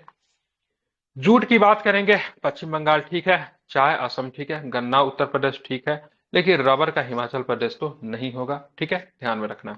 रबर एक भूमध्य रेखीय सदाबहार वनों में पाए जाते, इसके दूध से रबर तैयार किया जाता है। सबसे पहले ये अमेजन बेसिन में जंगली रूप में उगता था, वहीं से इंग्लैंड निवासियों द्वारा दक्षिण पूर्व एशिया में ले जाया गया। थाईलैंड, इंडोनेशिया, मलेशिया, भारत, चीन तथा श्रीलंका प्रमुख उत्पादक देश है। भारत में केरल राज्य में बड़ा उत्पादक राज्य है। भारत विश्व का उत्पादन में चौथा स्थान रखता है, ठीक है, आप ये भी ध्यान में रखोगे, इंपॉर्टेंट। जूट के उत्पादन में हम लोग जानते हैं पश्चिम बंगाल होगा, चाय में असम हो जाएगा, रबर में क्या होगा? केरल होगा, गन्ना में क्या होगा? उत्तर प्रदेश होगा, ठीक है, आप इसको ध्यान में रखिए, ठीक है। चलिए जरा इस फसल पे बात कर लेते हैं। जूट में क्या होगा? पश्चिम बंगाल। चाय की बात करेंगे तो असम हो जाएगा, रबर की बात करेंगे तो केरल हो जाएगा, और गन्ना की बात करेंगे तो उत्तर प्रदेश, ठीक है। निम्नलिखित राज्यों में मत्स्य उत्पादन का सही अवरोही क्रम बताइए। सबसे अधिक मत्स्य उत्पादन आंध्रा मछली सबसे ज्यादा है आंध्र प्रदेश में, दूसरे नंबर पे गुजरात आता है मत्स्य के उत्पादन में, केरल है, और फिर तमिलनाडु है, ठीक है। तो सबसे बड़ा उत्पादक राज्य की बात करेंगे मछलियों का कौन है? तो आंध्र प्रदेश है, ठीक है। कौन सा क्रांति संबंधित है मछलियों के उत्पादन से? तो ध्यान रखें, नीली क्रांति। ध्यान में रखना, नीली क्रांति का संबंध क्या है? तो मछलियों के उत्पादन से है, ये भी आपको ध्यान में रखना चाहिए, इंपॉर्टेंट है। मछली के उत्पादन से नीली क्रांति, ठीक है। और ये नीली क्रांति विशेषकर से अगर बात करेंगे तो दक्षिण भारत में, ठीक है, मुख्य रूप से आंध्र प्रदेश में बहुत अधिक सफल हुई है, ठीक है। बात करें आंध्र प्रदेश का एक जिला है जिसका नाम है नेल्लौर। नेल्लौर जिले को झींगा मछली की राजधानी कहा जाता है, ठीक है। वो हमारे यहाँ जो झींगा मछली आता है वैसा नहीं, बड़ा बड़ा झींगा मछली, ठीक है, प्रॉन जिसको बोलते हैं, प्रॉन फिश, ठीक है, बड़ा बड़ा होता है समुद्री झींगा, उसकी राजधानी किसको बोलते हैं? नेल्लौर को, ठीक है। अब आते हैं, देखिए ये सारे के सारे हस्तांतरित कृषि है जिसको स्लेश एंड बर्न कृषि के नाम से भी हम जानते हैं, ठीक है। झूम की खेती भी हम लोग कहते हैं मुख्यतः, लेकिन आप देखोगे तो झूम की खेती हम लोग कहाँ पे बोलते हैं? तो झूम की खेती हम लोग उत्तर पूर्वी भारत में इसको झूम की खेती भी कहते हैं, ठीक है। मध्य प्रदेश छत्तीसगढ़ में आई थी इसको कुमारी बोलते हैं, पश्चिमी घाट में डहिया, ये तो सब लगा हुआ ही लग रहा है मुझे कि चेंज है। इसका आंसर ए लिया है, ए का 4 है, सॉरी क्या है? ए का 4 है, इसको ध्यान। पश्चिमी घाटी में आई थिंक इसको कुमारी बोला जाता है, ठीक है। बी का 2 ठीक है, सी का 3 ठीक है, डी का मतलब ए को चेंज कर दिया था, ठीक है। तो झूम के खेती के तौर पे ये लोग हम नॉर्थ ईस्ट स्टेट में हम लोग इसको जानते हैं, लेकिन अन्य जगहों पे इसका अलग अलग नाम है, ठीक है। आप देखोगे इसका इंटरनेशनल नाम भी जो लदांग वगैरह बोला जाता है बहुत सारे देशों में, ठीक है। तो ये सब के सब हस्तांतरित कृषि है, इसमें लोग जंगल को जलाते हैं, खेती करते हैं, फिर खेती संपन्न हो जाए कुछ दिन वहां पे रहते हैं, फिर क्या करते हैं जगह को मतलब क्या करते हैं लोग बदल देते हैं, ठीक है। तो पश्चिमी घाट में इसको कुमारी के नाम से जानते हैं, दक्षिणी पूर्वी राजस्थान में वालतेरे के नाम से जानते हैं, उत्तर पूर्वी भारत में नॉर्थ ईस्ट में झूम के नाम से जानते हैं, ठीक है। दहिया के नाम से जाना है मध्य प्रदेश और छत्तीसगढ़ में, ठीक है। इसको सलेस एंड बर्न मतलब काटो और जलाओ, ठीक है, पेड़ को काटो पेड़ को जलाओ, उस पर खेती करो और फिर काम खत्म। गेहूं की खेती के लिए निम्नलिखित में से कौन सी दशा अनिवार्य होती है? ठीक है, बधवार अवधि के दौरान अनुकूलतम तापमान 30 डिग्री सेल्सियस, ठीक है। तो क्या गेहूं की खेती ठंडे के मौसम में होती है? 30 डिग्री सेल्सियस सही है क्या? लगभग 100 दिनों की तुषारहीन अवधि, हल्की चिकनी अथवा भारी दोमट मिट्टी, तो बताना कौन सा स्टेटमेंट की बात करेंगे? सही है, पहला वाला तो 30 डिग्री तो बिल्कुल नहीं होगा, ठीक है, क्योंकि ठंडे के मौसम में होती है। इसका आंसर एक और सी लिया है, ठीक है। तो थोड़ा सा अगर आपको टेम्परेचर वगैरह पता भी नहीं रहे, ठीक है, तो थोड़ा सा आप अनुमान लगा सकते हो से भाई साहब गेहूं की खेती रबी की फसल है, रबी की फसल ठंडा में होती है, और ठंडा में कभी भी 30 डिग्री टेम्परेचर तो जाएगा नहीं, maximum temperature 15 degree 16 degree maximum temperature होता है, ठीक है। तो 2 3 सही है, बाकी तीसरा पहला ही गलत है क्योंकि अनुकूलतम टेम्परेचर 30 डिग्री सेल्सियस नहीं होता है, चावल के लिए टेम्परेचर है। अलग 100 दिनों में तुषारहीन अवधि, हाँ बिल्कुल। आप इसको बोओगे कब? आफ्टर मानसून इसको बोते हो और उसके बाद इसको काट लिया जाता है, ठीक है। हल्की चिकनी अथवा भारी दोमट मृदा इसके लिए आवश्यक होती है, ठीक है। अब यहाँ पे देखोगे कुछ इसका है, तो रबी का फसल है, गेहूं की उपज के लिए उपजाऊ दोमट मिट्टी, और इसके लिए 10 से 15 डिग्री का टेम्परेचर आपको चाहिए होता है। वर्षा की बात करेंगे तो बहुत ही कम वर्षा चाहिए होता है, क्योंकि रबी के फसल ठंडा के मौसम में होता है, तब हमारे यहाँ का मौसम भी ऐसा अनुकूल नहीं है। खास करके गेहूं का फसल कहाँ होता है, उत्तर प्रदेश में, बिहार में, इन सब क्षेत्रों में होता है, पंजाब में होता है, तो यहाँ पे मौसम तो ठंडा के समय बारिश तो होती नहीं है, लेकिन 50 से 75 सेंटीमीटर की सिंचाई की आवश्यकता होती है, वार्षिक वर्षा।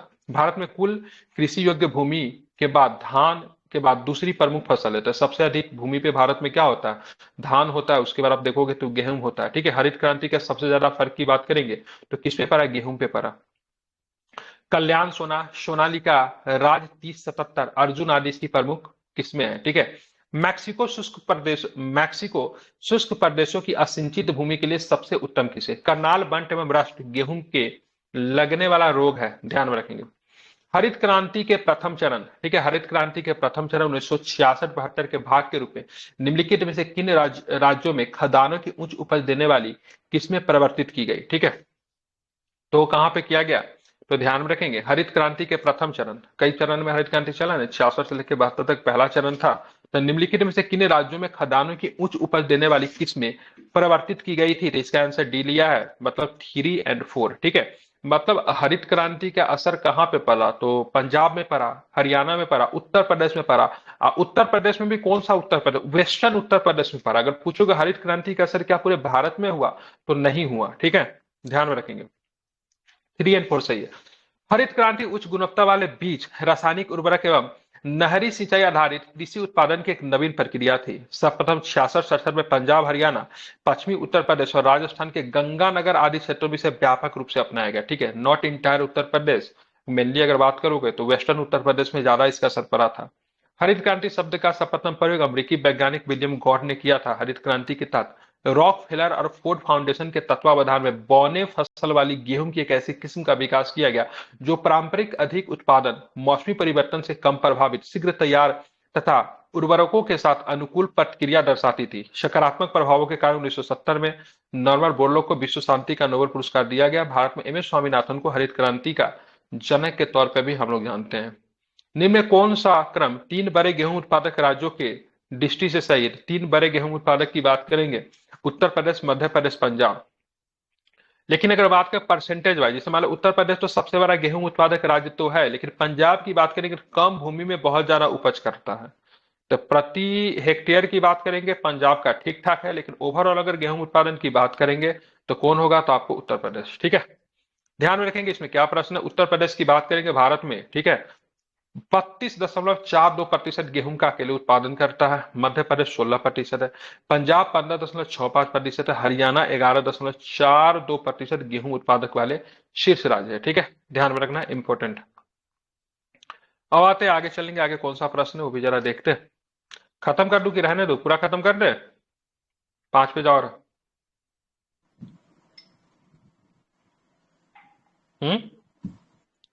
कर दीजिए, खत्म कर दीजिए सर, दीजिए। कर दे, कल दे 25 होगा। निम्नलिखित में से कौन सा एक वाणिज्य कृषि का प्रकार नहीं है, तो वाणिज्य कृषि के प्रकार की बात करें, गहन निर्वहन कृषि, ठीक है, तो गहन निर्वाह कृषि की बात करेंगे तो वाणिज्य कृषि का प्रकार नहीं है, ठीक है। बाकी डेयरी कृषि की बात करेंगे, अनाज कृषि, इसको ग्रेन फार्मिंग कहते हैं, या फिर पशुपालन, ये सबके सब वाणिज्य कृषि में आते हैं। सघन कृषि या सघन खेती या सघन सदस्यन कृषि उत्पादन की वो प्रणाली जिसमें कम जमीन में अधिक परिश्रम, पूंजी, उर्वरक या फिर कीटनाशक आदि डाल के अधिक उत्पादन किया जाता है। इसमें एक ही भूमि पर वर्ष में कई फसल बोई जाती है, ध्यान में आपको रखना है, ठीक है।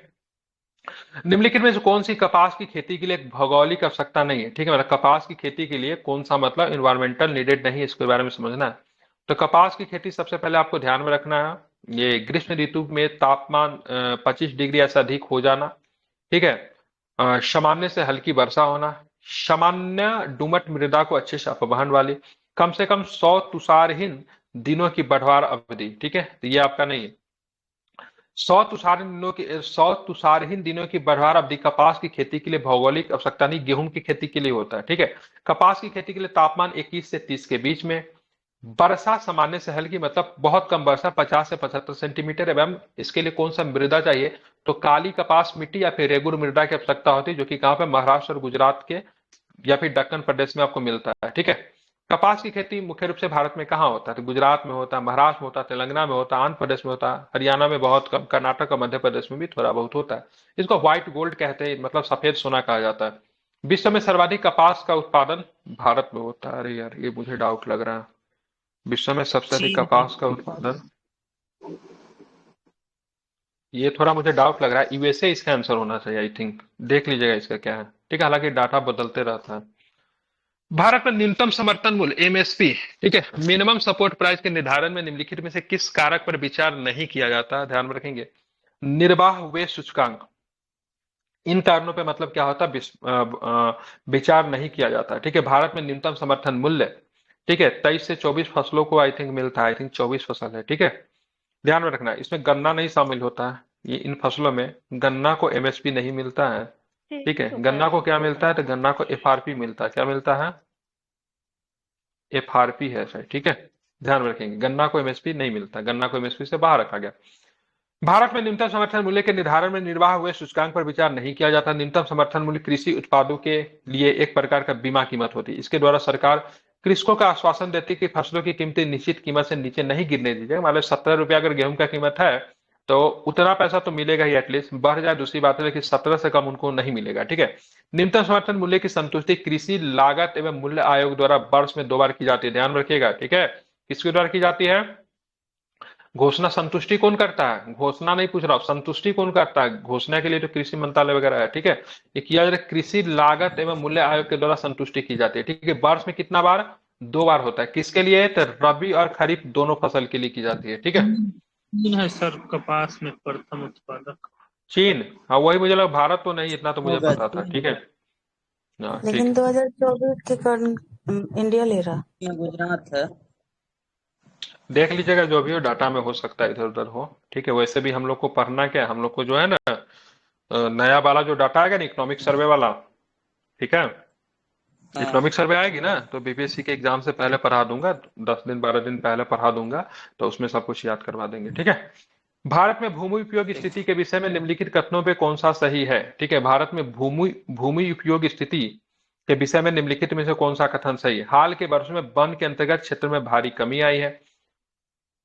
गैर कृषि उपयोग के अंतर्गत क्षेत्र के मामले में हाल के वर्षों में भूमि उपयोग में वृद्धि सबसे अधिक है। ठीक है, अब देखेंगे हाल के वर्षों में, ठीक है, हाल के वर्षों में भूमि उपयोग जैसे बंजर और बेकार भूमि, ठीक है, चरगाहों के अंतर्गत क्षेत्र और वृक्ष की फसलों में कमी आई है। ठीक है, तो कौन सा सही है? तो इसके बारे में हम लोग देखेंगे कौन कौन सा स्टेटमेंट इसका सही लिया है।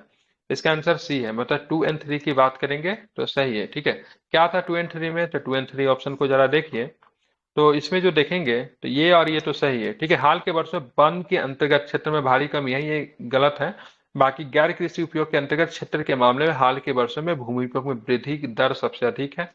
ठीक है, हाल के वर्षों में भूमि उपयोग जैसे बंजर और बेकार पड़ी भूमि, चारागाहों के अंतर्गत क्षेत्र और वृक्ष की फसलों में कमी आई है। ठीक है, ये आपका सही है। सोल्यूशन पे जरा ध्यान फरमाइएगा। ठीक है, भारत में भूमि उपयोग स्थिति में गैर कृषि उपयोग के अंतर्गत क्षेत्र के मामलों में हाल के वर्षों में भूमि उपयोग में वृद्धि की दर सबसे अधिक है।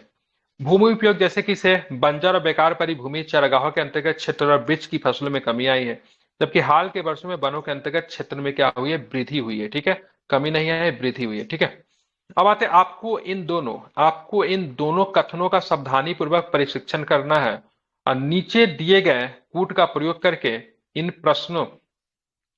प्रश्नांशों का उत्तर चुनना है। ठीक है, ध्यान में रखना है। ठीक है, अब यहाँ पे ध्यान में रखना है,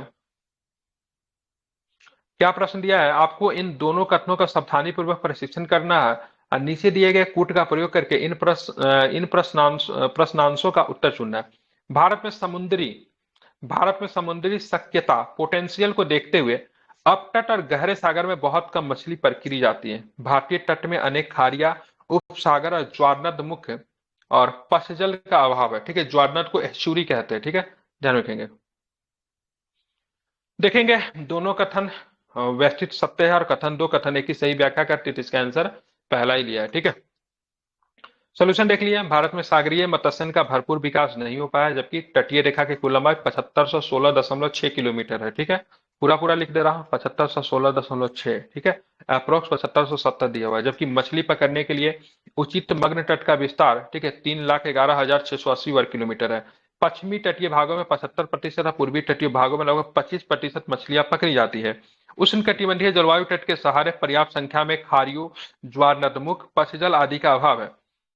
मत्स्यन की मौसमी प्रवृत्ति, अधिकांश भारतीयों का शाकाहारी होना, मछली पकड़ने की पुरानी तकनीक तथा संसाधनों का अभाव आदि के कारण मत्स्य उत्पादन बहुत कम हुआ। बहुत सारे भारतीय की बात करेंगे तो आपको शाकाहारी ही मिलते हैं। ठीक है, दक्षिण भारत में मछलियां पकड़ी जाती है, लेकिन दक्षिण भारत के बहुत सारे लोग आपको शाकाहारी मिलेंगे। तमिल ब्राह्मण वगैरह हो गए, जो लोग मछली खाते भी नहीं है। ठीक है, एटलीस्ट भारत में 15-20% लोग तो, 20-25% लोग तो शाकाहारी तो जरूर होंगे ही।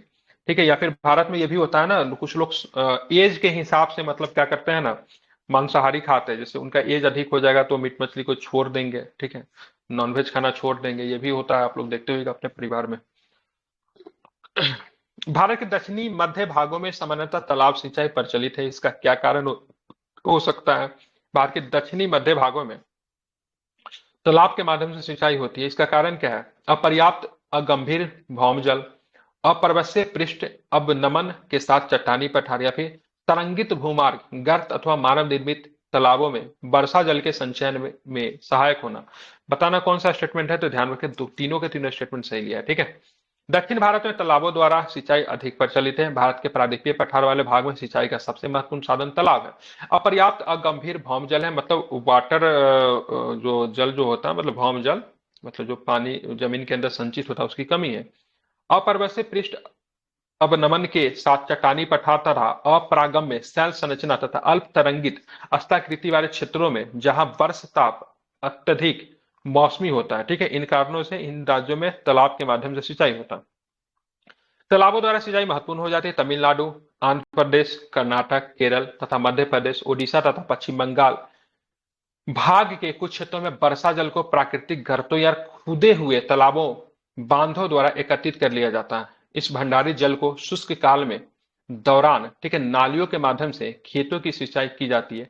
अतः सभी कथन की बात करेंगे सही है। ठीक है, केसर के संबंध में निम्न कथनों पर विचार करना है। भारत में सबसे अधिक मात्रा कश्मीर घाटी में उत्पादन होता है। बिल्कुल ठीक है। विश्व में कुल उत्पादन का ईरान एवं स्पेन 80% उत्पादन करता है। ठीक है, तो विश्व में केसर का सबसे बड़ा उत्पादक देश की बात करेंगे तो ईरान है। ठीक है, भारत में केसर किन राज्यों में, तो केवल आपको जम्मू कश्मीर में आपको केसर आपको देखने को मिलेगा। ठीक है, भारत में केसर का सबसे अधिक मात्रा कश्मीर घाटी में उत्पन्न की जाती है। भारत के अतिरिक्त अन्य महत्वपूर्ण उत्पादक देश स्पेन, ईरान, ग्रीस एवं इटली है। स्पेन और ईरान मिलकर विश्व के कुल उत्पादन का 80% से अधिक केसर उत्पादित करते हैं। बड़ा महंगा होता है केसर, समझिए ना, 100 ग्राम केसर लेने के लिए आपको ₹1,00,000 के आसपास भी आपको देना पड़ सकता है। ठीक है, बहुत महंगा होता है, मोर देन ₹1,00,000। ठीक है, अब आते हैं सुनहरी क्रांति की बात करेंगे, पीली क्रांति की बात करेंगे, भूली क्रांति की बात करेंगे, काली क्रांति की बात की किन से संबंधित है आपको बताना है। तो आप लोग जानते हैं सुनहरी क्रांति, ठीक है, बागवानी, फलों इत्यादि से है। पीली क्रांति की बात करेंगे तिलहन से है। भूरी क्रांति की बात करेंगे तो उर्वरक से है। काली क्रांति की बात करेंगे पेट्रोलियम से है। हरित क्रांति की बात करेंगे तो संपूर्ण खाद्यान्न से है। श्वेत क्रांति की बात करेंगे तो दुग्ध से है। गुलाबी क्रांति की बात करेंगे तो मांस से है, झींगा मछली से है और प्याज से। ठीक है, कुछ क्रांति में जोड़ रहा हूं, आप लोग आंसर दीजिएगा। लाल क्रांति और गोल क्रांति। गोल क्रांति आलू से है। ठीक है, और गोल लाल क्रांति आलू। हाँ, मांस टमाटर, मछली लाल। जो होता लाल है। हो जाएगा टमाटर। टमाटर। लाल होगा। ठीक है, टमाटर से। चलो आप ये बताओ, और एक और भी था ना, क्या नाम था उसका यार, कृष्ण क्रांति, वो पेट्रोलियम से। बायोडीजल से। ठीक है, हाँ बोल सकते हैं। ठीक है, हाँ, ध्यान में रखिएगा, इंपॉर्टेंट है, आप इसे याद रखना है। ठीक है, निम्न कथनों पर विचार करें एवं कूट का प्रयोग करते हुए सही विकल्प को चुनें। भारत में दालों की कमी है परंतु प्रोटीन की नहीं है। ठीक है, नहीं, भारत में प्रोटीन की कमी है, दालों की नहीं, उल्टा लग रहा है, लिख दिया। भारत में दालों का सर्वाधिक उत्पादन मध्य प्रदेश में होता है, ये तो ठीक है। दलहनी फसलों में हवा से नाइट्रोजन संचित करने की क्षमता होती है। ठीक है, तो पहला वाला के डाउट लग रहा है, बाकी 2-3 तो पूरा सही है, देख लेते क्या दिक्कत है। बिल्कुल ठीक है, भारत में दालों की कमी है परंतु अन्य स्रोतों से उपलब्धता के कारण भारत में प्रोटीन की कमी नहीं है। ठीक है, मतलब क्या लिया इसका आंसर? बी में क्या है,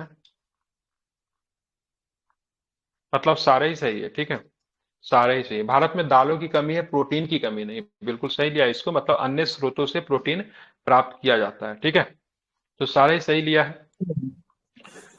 2021-22 के अनुसार दालों का सर्वाधिक उत्पादक मध्य प्रदेश में था। इसके बाद महाराष्ट्र तथा राजस्थान का क्रमशः दूसरा एवं तीसरा स्थान है। दलहनी फसलों में हवा में नाइट्रोजन संचित करने की क्षमता होती है, ये भी ठीक है। निम्न प्रमुख फसलों एवं उनके शीर्ष उत्पादक राज्यों का सही मिलान क्या है? अंगूर में तो क्या होगा, नासिक में आता है ना, महाराष्ट्र में हेलो पड़ता है नहीं।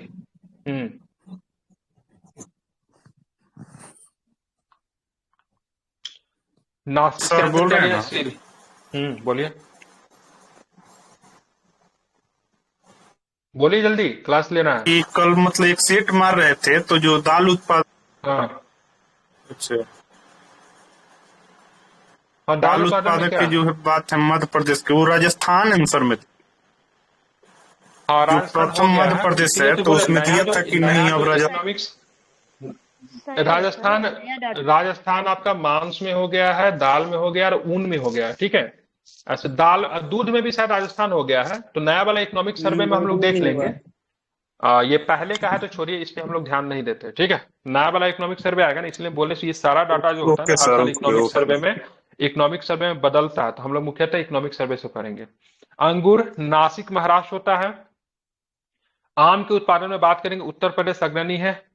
लीची के उत्पादन में बात करेंगे तो ध्यान रखेंगे अपना वन एंड ओनली बिहार। और नारियल के उत्पादन में क्या हो जाएगा तो ध्यान में रखेंगे आपका तमिलनाडु। ठीक है, ध्यान में रखेंगे। आप देखेंगे अंगूर महाराष्ट्र में, आम उत्तर प्रदेश, लीची बिहार, मुजफ्फरपुर का लीची, और नारियल तमिलनाडु। केला के उत्पादन में उत्तर प्रदेश, अमरूद में मध्य प्रदेश, अंगूर में महाराष्ट्र, सेब में जम्मू कश्मीर। ठीक है, संतरा में महाराष्ट्र, पपीता में गुजरात। ये सब चेंज हो सकता है डाटा। ठीक है, नारियल में तमिलनाडु, नाशपाती में उत्तराखंड, अनारस में पश्चिम बंगाल। ये सारे के सारे डाटा प्रतिवर्ष इकोनॉमिक सर्वे आता है। इकोनॉमिक सर्वे से एग्जाम से पहले सबको करके जाना चाहिए। ठीक है, उसमें सही सही लिखा रहता है। जूट कॉप एवं दोमट मिट्टी में पैदा होती है। ठीक है, जूट कांप एवं दोमट मिट्टी में पैदा होती है। पश्चिम बंगाल भारत में सर्वाधिक जूट उत्पादक राज्य है। तो दोनों को दोनों स्टेटमेंट की बात करेंगे, आपका सही है। ठीक है, जूट कांप एवं दोमट मिट्टी में पैदा होती है। पश्चिम बंगाल भारत में सब प्रमुख जूट उत्पादक राज्य है। इसके अतिरिक्त अन्य जूट उत्पादक राज्य बिहार, असम, आंध्र प्रदेश, ओडिशा, महाराष्ट्र एवं मेघालय है। जूट को भारत का स्वर्णिम तंतु मतलब गोल्डन फाइबर भी कहते हैं, ये भी आपको ध्यान में रखना है। निम्न युग्मों पे विचार करना, तकनीकी कारक, रासायनिक खाद, संस्थागत कारण भूआकृति, भौतिक कारण जलवायु। पूरा प्रश्न कहां पे है? उपयुक्त युग्म में से कौन सा असत्य है? ठीक है, तो 1 और 3 की बात करेंगे, सही लिया है। भौतिक कारक में भू क्षेत्र आते हैं, भू आकृति होते हैं, जलवायु और मिट्टी भौतिक कारक में आते हैं। आधारभूत कारक में सिंचाई है, विद्युत है, यातायात है, बाजार है एवं अन्य है।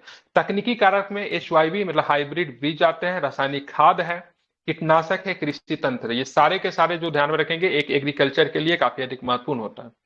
सूची 1 और सूची 2 को आपस में मिलान करना है। ठीक है, धान की बात करेंगे, चाय की बात करेंगे, सेब की बात करेंगे, नारियल की बात करेंगे। ठीक है, तो कहां कहां पे ये चीजें आपको देखने को मिलती है?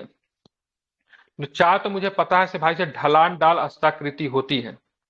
ठीक है, धान के लिए आई थिंक समतल भूभाग होना चाहिए, ऐसे ही लगा रहा हूं। नारियल की बात करेंगे, समुद्र तल के नजदीक वाले क्षेत्र में होना चाहिए। ठीक है, सेब का ये होना चाहिए। ठीक है, ऐसे ही लगा के देखा हूं, देख लेते हैं। धान के लिए समतल भूमि की आवश्यकता हो तो इसका आंसर ए लिया है, मतलब ए का 2 ठीक है, बी का 3 ठीक लगाया हूं, सी का 4 ठीक लगाया हूं, और डी का 1 वो भी ठीक है। ठीक है, ध्यान में रखेंगे। ठीक है, चलिए अब सोल्यूशन पे बात करते हैं। धान की खेती के लिए समतल भूभाग होना चाहिए, जैसे बिहार उत्तर प्रदेश में होता है। चाय की खेती के लिए ढलान होना चाहिए, जहां पे पानी मतलब ना नहीं रुके। अगर पानी अगर रुकेगा ना तो खराब हो जाएगा, इसीलिए ढलान होना चाहिए। ठीक है, मतलब पानी अगर गिरे तो सीधे नीचे गिरते हुए चले जाए। ठीक है, नारियल का बगीचा निम्न ऊंचाई वाले क्षेत्र में पाया जाता है, जैसा कि समुद्र तल के नजदीक वाले क्षेत्र में नारियल का पेड़ होता है। जैसे आप चले जाओ साउथ में, चले जाओ केरल वगैरह में, तो आपको दिख जाएगा, तमिलनाडु में। जबकि सेब के बगीचे उष्णकटिबंधीय दशाओं में समुद्र तल से 1500 मीटर के ऊंचाई पर होते हैं, मतलब अधिक हाइट पे होता है। इसलिए पहाड़ी क्षेत्रों में, जैसे कि जम्मू JK में हो गया, हिमाचल प्रदेश में हो गया, इन राज्यों में सेब का उत्पादन होता है। गेहूं तथा जौ जैसी फसलें के लिए 15 से 25 डिग्री तापमान पे अच्छी उत्पादकता होती है। ठीक है, चिकनी दोमट मिट्टी तिलहन एवं दलहन के उत्पादन के लिए प्रसिद्ध है, गलत है। 75% से अधिक भूजोत आकार 1 हेक्टेयर से कम है। ठीक है, ये आपका सही लिया है। ठीक है, बाकी सब गलत है। सामान्यतः दोमट मिट्टी गेहूं और जौ, चना, तिलहन, दलहन तथा गन्ना उत्पादन के लिए अच्छी होती है, जबकि चिकनी दोमट मिट्टी चावल की फसल के लिए सही है। 75% से अधिक भूजोत आकार 1 हेक्टेयर से कम है। वर्तमान में प्रति व्यक्ति भूमि की उपलब्धता मात्र 0.1 हेक्टेयर से भी कम है। ठीक है। किसान क्रेडिट कार्ड जिसको हम लोग केसीसी बोलते हैं, ठीक है, आप लोग के घर में केसीसी कार्ड हो गया, पापा के नाम से होता है। कब इसकी शुरुआत की गई थी? ठीक है, केसीसी कार्ड की शुरुआत कब की गई थी तो ध्यान में रखेंगे, तो इसका आंसर है 1998 में, अगस्त 1998 में केसीसी कार्ड की शुरुआत की गई। ध्यान में रखेंगे इसमें क्या होता है, तो इसके तहत 3 लाख रुपए तक की कृषि ऋण किसानों को दी जाती है। ठीक है, अब बोलोगे सर ये क्या है, तो मैं इसको थोड़ा इतिहास से जोड़ने का कोशिश करूंगा, जरा इसको समझिएगा। ठीक है, अगस्त 1998 में तत्कालीन वित्त मंत्री यशवंत सिन्हा द्वारा शुरुआत की गई थी। इसके तहत 3 लाख रुपए के कृषि ऋण किसानों को दी जाती थी। यह कार्ड 5 वर्षों के लिए वैध होता है। इस बात पर जोर दिया जाता है कृषि ऋण का सबसे बड़ा अनुपात सीमांत और छोटे किसानों के पास होना चाहिए। मान लीजिए किसी व्यक्ति को खेती करना है, तो खेती करने के लिए ऐसे ही तो नहीं हो जाए, खाद बीज खरीदना होगा, हो सकता है उनको कृषि उपकरण खरीदना हो, लेकिन किसानों को खेती करने के लिए पैसे कहां से आएंगे? तो केसीसी होता है, इसके आधार पर आप 3 लाख रुपए तक का लोन ले सकते हैं। आप खेती कीजिए, खेती अच्छा हो, फसल को बेचिए और सरकार को पैसा चुका दीजिए। ठीक है, और ये प्रथा जो थी आज कोई नहीं है, ये बहुत साल पहले भी ये प्रथा थी। ठीक है, मध्यकालीन भारत में थी। इसको तकाबी ऋण के तौर पे भी हम लोग जानते हैं इतिहास में। ठीक है, तकाबी ऋण, जिसमें किसानों के फसल के लिए राजा जो शासक जो होते थे वो क्या करते थे, पहले पैसा दे देते थे। ठीक है, ध्यान रखेंगे। फिर क्या होता, मोहम्मद बिन तुगलक ने भी शुरू किया था, बंगाल में मुर्शिद कुली खान ने भी शुरू किया था। ठीक है, तो ये प्रथा बहुत पहले से चली आ रही। इसमें शासक जो होते थे किसान को पहले पैसा दे जाते थे, फिर फसल होती थी, फिर वो पैसा थोड़ा बढ़ा के थोड़ा ऋण के तौर पे सरकार को चुका देना होता था। अभी भी केसीसी कार्ड है, इसकी शुरुआत 1998 में बीजेपी की गवर्नमेंट के द्वारा किया गया था। यशवंत सिन्हा डेट टाइम की बात करेंगे, वित्त मंत्री थे। ऐसे 3 लाख रुपए तक का किसानों को लोन मिल सकता है। 5 वर्ष इसकी वैलिडिटी होती है। कैसे किसानों को टारगेट किया जाए? सीमांत किसान, जो कि छोटे किसान होते हैं, जिनके पास 1 हेक्टेयर से कम भूमि है या फिर उसके आसपास है, उनके लिए ज्यादातर बेहतरीन होता है। प्रधानमंत्री फसल बीमा योजना के संदर्भ में निम्नलिखित कथनों पर विचार करना है। ठीक है, खरीफ फसलों पर किसानों को 1.5% की दर से प्रीमियम देना पड़ता है। योजना की शुरुआत 2016 में हुई थी। बीमा राशि किसी प्राकृतिक आपदा से किसानों की फसल बर्बाद होने पर किसानों को अदा की जाएगी। बताना कौन सा कथन असत्य है, तो दूसरा असत्य है। ठीक है, ये गलत है, मतलब सॉरी ये सही है। ठीक है, 2016 गलत है। ठीक है, कब शुरुआत की गई थी प्रधानमंत्री फसल बीमा योजना? साल नहीं दिया। हाँ, तो इसमें दूसरा गलत क्यों लिया? सॉरी, दूसरा सही है, पहला गलत है, ये गलत है, सॉरी। ऑप्शन दूसरा है, लेकिन उसमें ऑप्शन ए लिखा हुआ है। ठीक है, ध्यान रखें। 2016 तो सही है, वही तो बोल रहा हूँ, गलत क्यों है? ये 2000 ये आपका गलत है, बाकी सॉरी ये सही है, ये सही है, पहला गलत है। ठीक है, तो ध्यान रखें किसानों को 2% खरीफ फसल, ठीक है, खरीफ पे कितना है, किसानों को 1% की दर से प्रीमियम देना पड़ता है, खरीफ पे नहीं, 2% है, खरीफ पे 2%। ठीक है, और रबी पे 1.5% रबी पे देना पड़ता है। ठीक है, ध्यान में रखेंगे। अगर फसल खराब हो गया तो सरकार किसानों को अदा करेगी। ठीक है, किसानों को 2% खरीफ की फसल, 1.5% रबी की फसल पर एक समान प्रीमियम देना होता है। वार्षिक व्यावसायिक और उद्यानी फसल पे 5% प्रीमियम देना होता है। ठीक है, ध्यान में रखना। किसानों द्वारा दी जाने वाली प्रीमियम की दर बहुत कम है। बकाया प्रीमियम सरकार के द्वारा अदा किया जाएगा। ठीक है, भारत में हरित क्रांति के प्रभावों से कौन सा शामिल नहीं है? ठीक है, तो रसायनों का कम प्रयोग नहीं था भाई। हरित क्रांति में क्या था, रसायनों का अधिक से अधिक प्रयोग किया गया ना। ठीक है, ध्यान रखें, इसी की वजह से तो मतलब भूमि माता हमारी दूषित हो गई थी। इसके जगह पे क्या लाना पड़ा? ठीक है ना, सदाबहार क्रांति लाना पड़ा। ठीक है, ताकि इन सारे चीजों का सुधारा जाए। ठीक है, सदाबहार क्रांति लाना पड़ा। ठीक है, हरित क्रांति की जगह पे।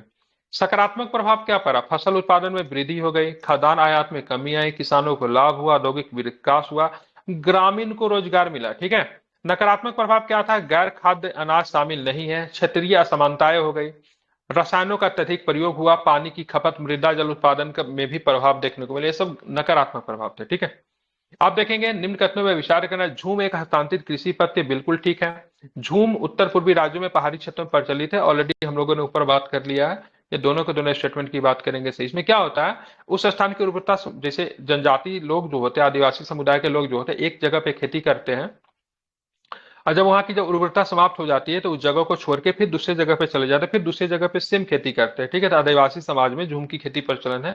इसमें स्लैश एंड बर्न एग्रीकल्चर भी कहते हैं। ठीक है, जंगल को साफ करके ये खेती की जाती है। ठीक है, आप देखेंगे आगे कौन सा प्रश्न है। श्वेत क्रांति के संदर्भ में निम्नलिखित कथनों पे विचार करना। ऑपरेशन फ्लड कहते हैं, इसकी शुरुआत वर्गीस कुरियन जी के द्वारा, ठीक है, 1970 में की गई थी।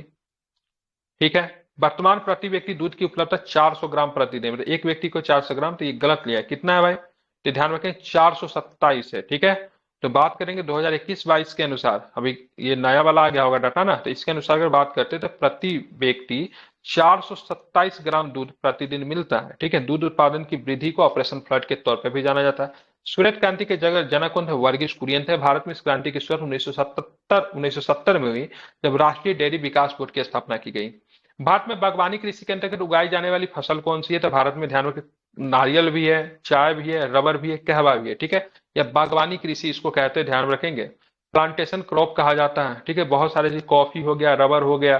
कोकोया, कोकोया जानते हैं क्या होता है, कोकोया कौन जानता है कोकोया क्या होता है। कोको कॉफी है सर। चॉकलेट बनाया जाता है इससे। ठीक है, या फिर जब आप कॉफी वगैरह जाते हैं पीने के लिए, तो दुकानदार को बोलता है ना, उसमें से थोड़ा पाउडर वाला नहीं डालता ऊपर में, वो थोड़ा और डाल देने के लिए, वो डालना नहीं चाहते रहता, फिर भी हम लोग डलवाते हैं। हार्ड कॉफी लीकर बनता है, वो कोको ही होता है। ठीक है, फिर रबर की बात करेंगे, काजू की बात करें, चाय की बात करेंगे, सबके साथ तार हो गया, नारियल हो गया, सबके सब बागवानी फसल के अंतर्गत आते हैं। ठीक है, अब आते देखेंगे अंडा में भारत विश्व में कौन सा स्थान। ये सब डाटा चेंज हो सकता है, इसलिए इस पर ज्यादा बात नहीं करते हैं। इसका आंसर बी लिया है, बी में लगा दे रहा हूं। ए का ऑप्शन क्या है, डू। ए का 2 है दूसरा, ठीक है, बी का 3 है दूसरा। ठीक है, मांस में बात करेंगे 8वां है, और दूध में बात करेंगे पहला है। ठीक है, और आंध्र प्रदेश को अंडे की टोकरी के तौर पे भी जाना जाता है, ये भी आपको ध्यान में रखना है। ठीक है, बाकी इस पे बात नहीं करते, ये सब नया वाला इकोनॉमिक सर्वे वाला डाटा से क्लियर होगा। ठीक है, दूध के उत्पादन भारत विश्व में प्रथम स्थान पे, इसमें कोई दो राय नहीं है। ठीक है, कॉन्ट्रैक्ट फार्मिंग जिसको अनुबंध कृषि के संदर्भ में निम्नलिखित कथनों में से कौन सा असत्य है। ठीक है, तो किसानों के लिए पूंजी की आवश्यकता बढ़ जाती है, गलत है। बाकी सारे के सारे ऊपर के स्टेटमेंट की बात करेंगे, सही है। इस व्यवस्था में एक कंपनी और किसानों के बीच में लिखित अनुबंध होता है। कभी कभी कंपनियां सहकारी समितियों के साथ अनुबंध करती है। अनुबंध कृषि के मुख्य उत्पाद फल, फूल, सब्जियां तथा पोल्ट्री होते हैं। ठीक है, अनुबंध कृषि में किसानों के लिए पूंजी की आवश्यकता घट जाती है, क्योंकि अनुबंध प्राय अग्रिम भुगतान की व्यवस्था करता है, तथा प्राय कंपनी विशिष्ट जानकारी तथा विशेषज्ञों की राय भी प्रदान करती है। ठीक है, क्या होता है कॉन्ट्रैक्ट फार्मिंग, जैसे मान लीजिए आप किसान हो, ठीक है, और हम जो है से कंपनी है। ठीक है, आप किसान हो, हम जो है कंपनी है। ठीक है, तो हमने आपके साथ संधि के से भाई साहब को आलू चाहिए, हम चिप्स बनाने वाली कंपनी, हमको 500 टन आलू चाहिए। ठीक है, सपोज आप बड़े किसान हो, हमने आपके साथ संधि कर लिया से आप जो आलू का उत्पादन करोगे केवल हमसे बेचोगे। ठीक है, हम लोग के बीच में दाम भी फिक्स हो गया, भाई साहब आलू इस कीमत पे बिकेगी। ठीक है, अब यहाँ पे किसानों को चाहिए पैसे, तो किसानों के पैसे की कोई कमी तो नहीं होगी कि कंपनी उसको ऑलरेडी पहले पैसा दे देगी। ठीक है, तो वही बात यहाँ पे बोल रहा है, किसानों के लिए पूंजी की आवश्यकता बढ़ जाती है। नहीं, ऐसा कुछ नहीं होता, पूंजी की आवश्यकता इजिली में उनको क्या होता है, उपलब्ध होता है। ठीक है, ध्यान रखेंगे। अब दोनों के बीच में संधि हो गई, अब किसान आलू को उत्पादन करेगा, हम चिप्स बनाने वाली कंपनी हमसे आलू बेच देगा। ठीक है, और आपकी खेती अच्छी हो, इसलिए हम क्या करेंगे, अपने एक्सपर्ट जो होंगे, जो कि आलू का एक्सपर्ट होगा, वो उनके पास भी आपको भेजेंगे। ठीक है, आपके खेतों का बार बार सर्वे करेंगे ताकि आपका फसल खराब ना हो। अगर फसल खराब होता है तो उसका नुकसान हमें भी उठाना पड़ सकता है। ठीक है, ये होता है कॉन्ट्रैक्ट फार्मिंग होता है। ठीक है, तो आज का इसका है। ठीक है, बड़ी वाली कंपनियां जो होती है किसानों का साथ संधि करके रिजर्व कर लेती है, आप जो खेती करोगे उसका सामान मेरे को बेचोगे। ठीक है, कृषि के नियोजन के लिए योजना आयोग तथा राष्ट्रीय दूरस्थ संवेदन, ठीक है, एजेंसी ने देश में कितने कृषि जलवायु क्षेत्रों में बांटा है, तो 15 कृषि जलवायु क्षेत्रों में बांटा गया। ठीक है, ध्यान रखें कौन कौन सा है, तो कृषि हिमालय प्रदेश है, पूर्वी हिमालय प्रदेश है, सतलज यमुना प्रदेश है, गंगा ऊपरी मैदान है, मध्य गंगा मैदान है, निचली गंगा मैदान है। ठीक है, तो बस आपको ध्यान में इतना रखना है कि कृषि के नियोजन के लिए योजना आयोग तथा राष्ट्रीय दूरस्थ संवेदन एजेंसी, इसको नरसा कहते हैं, ने देश को कितने कृषि जलवायु प्रदेशों में बांटा है, तो 15। ठीक है, कितने हैं, 15 कृषि जलवायु प्रदेशों में बांटा है। ठीक है, निम्नलिखित युग्म जोड़ों में से कौन सा गलत है। ठीक है, तो सतलज यमुना मैदान कृषि की सघनता देश भर में सबसे कम है, तो ये गलत दिया है। ठीक है, ध्यान में रखना है, बाकी सबके सब इसमें सही है, क्योंकि यहाँ पे कम नहीं अधिक है। सतलज यमुना मैदान यह क्षेत्र पंजाब, हरियाणा, चंडीगढ़, दिल्ली तथा राजस्थान के गंगानगर जिले में है। यहाँ जुलाई का औसत तापमान 25 से 35 डिग्री सेल्सियस के बीच होता है। ठीक है, ध्यान रखें, तथा मृदा जलोढ़ किस्म की है। यह प्रदेश में कृषि की सघनता 165%, मतलब देश में सबसे अधिक है, न कि सबसे कम है। ठीक है, अब आते हैं प्रश्न देखिए 62 नंबर। मध्य गंगा मैदान क्षेत्र की वार्षिक औसत वार्षिक वर्षा 100 सेंटीमीटर से 150 सेंटीमीटर के बीच होती है। पूर्वीय तटीय मैदान का विस्तार ओडिशा, आंध्र प्रदेश के कोरोमंडल तथा उत्तरी सरकार तट के बीच में है। ठीक है, आप देखेंगे और क्या प्रश्न है। पश्चिमी तटीय मैदान, दक्षिणी भाग कोंकण तटीय मैदान है, बताना कौन सा कथन सही है।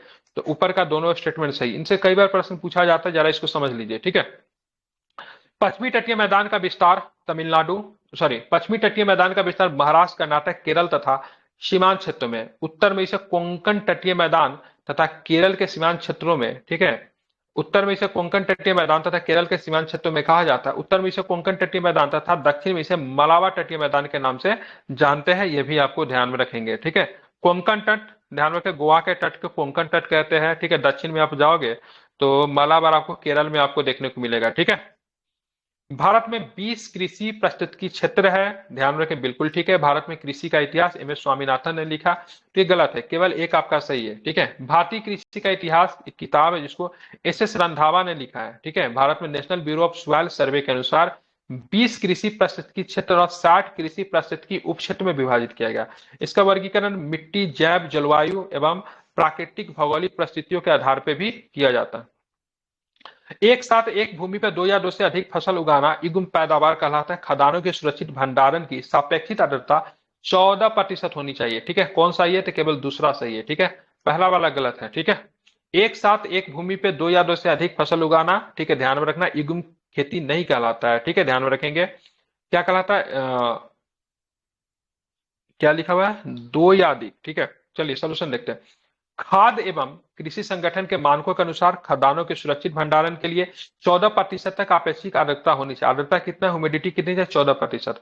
कृषि में इगुम पैदावार का आशय है 2 या 2 से अधिक फसल एक ही भूमि पर एक ही फसल वर्ष में उगाना। ठीक है, 2 या 2 से अधिक, एक साथ एक ही भूमि पर 2 या 2 से अधिक फसल उगाना अंतर फसली कहते हैं। ठीक है, ध्यान में रखेंगे। ठीक है, क्या बोलते हैं, अंतर फसली खेती कहलाता है। तो यहाँ पे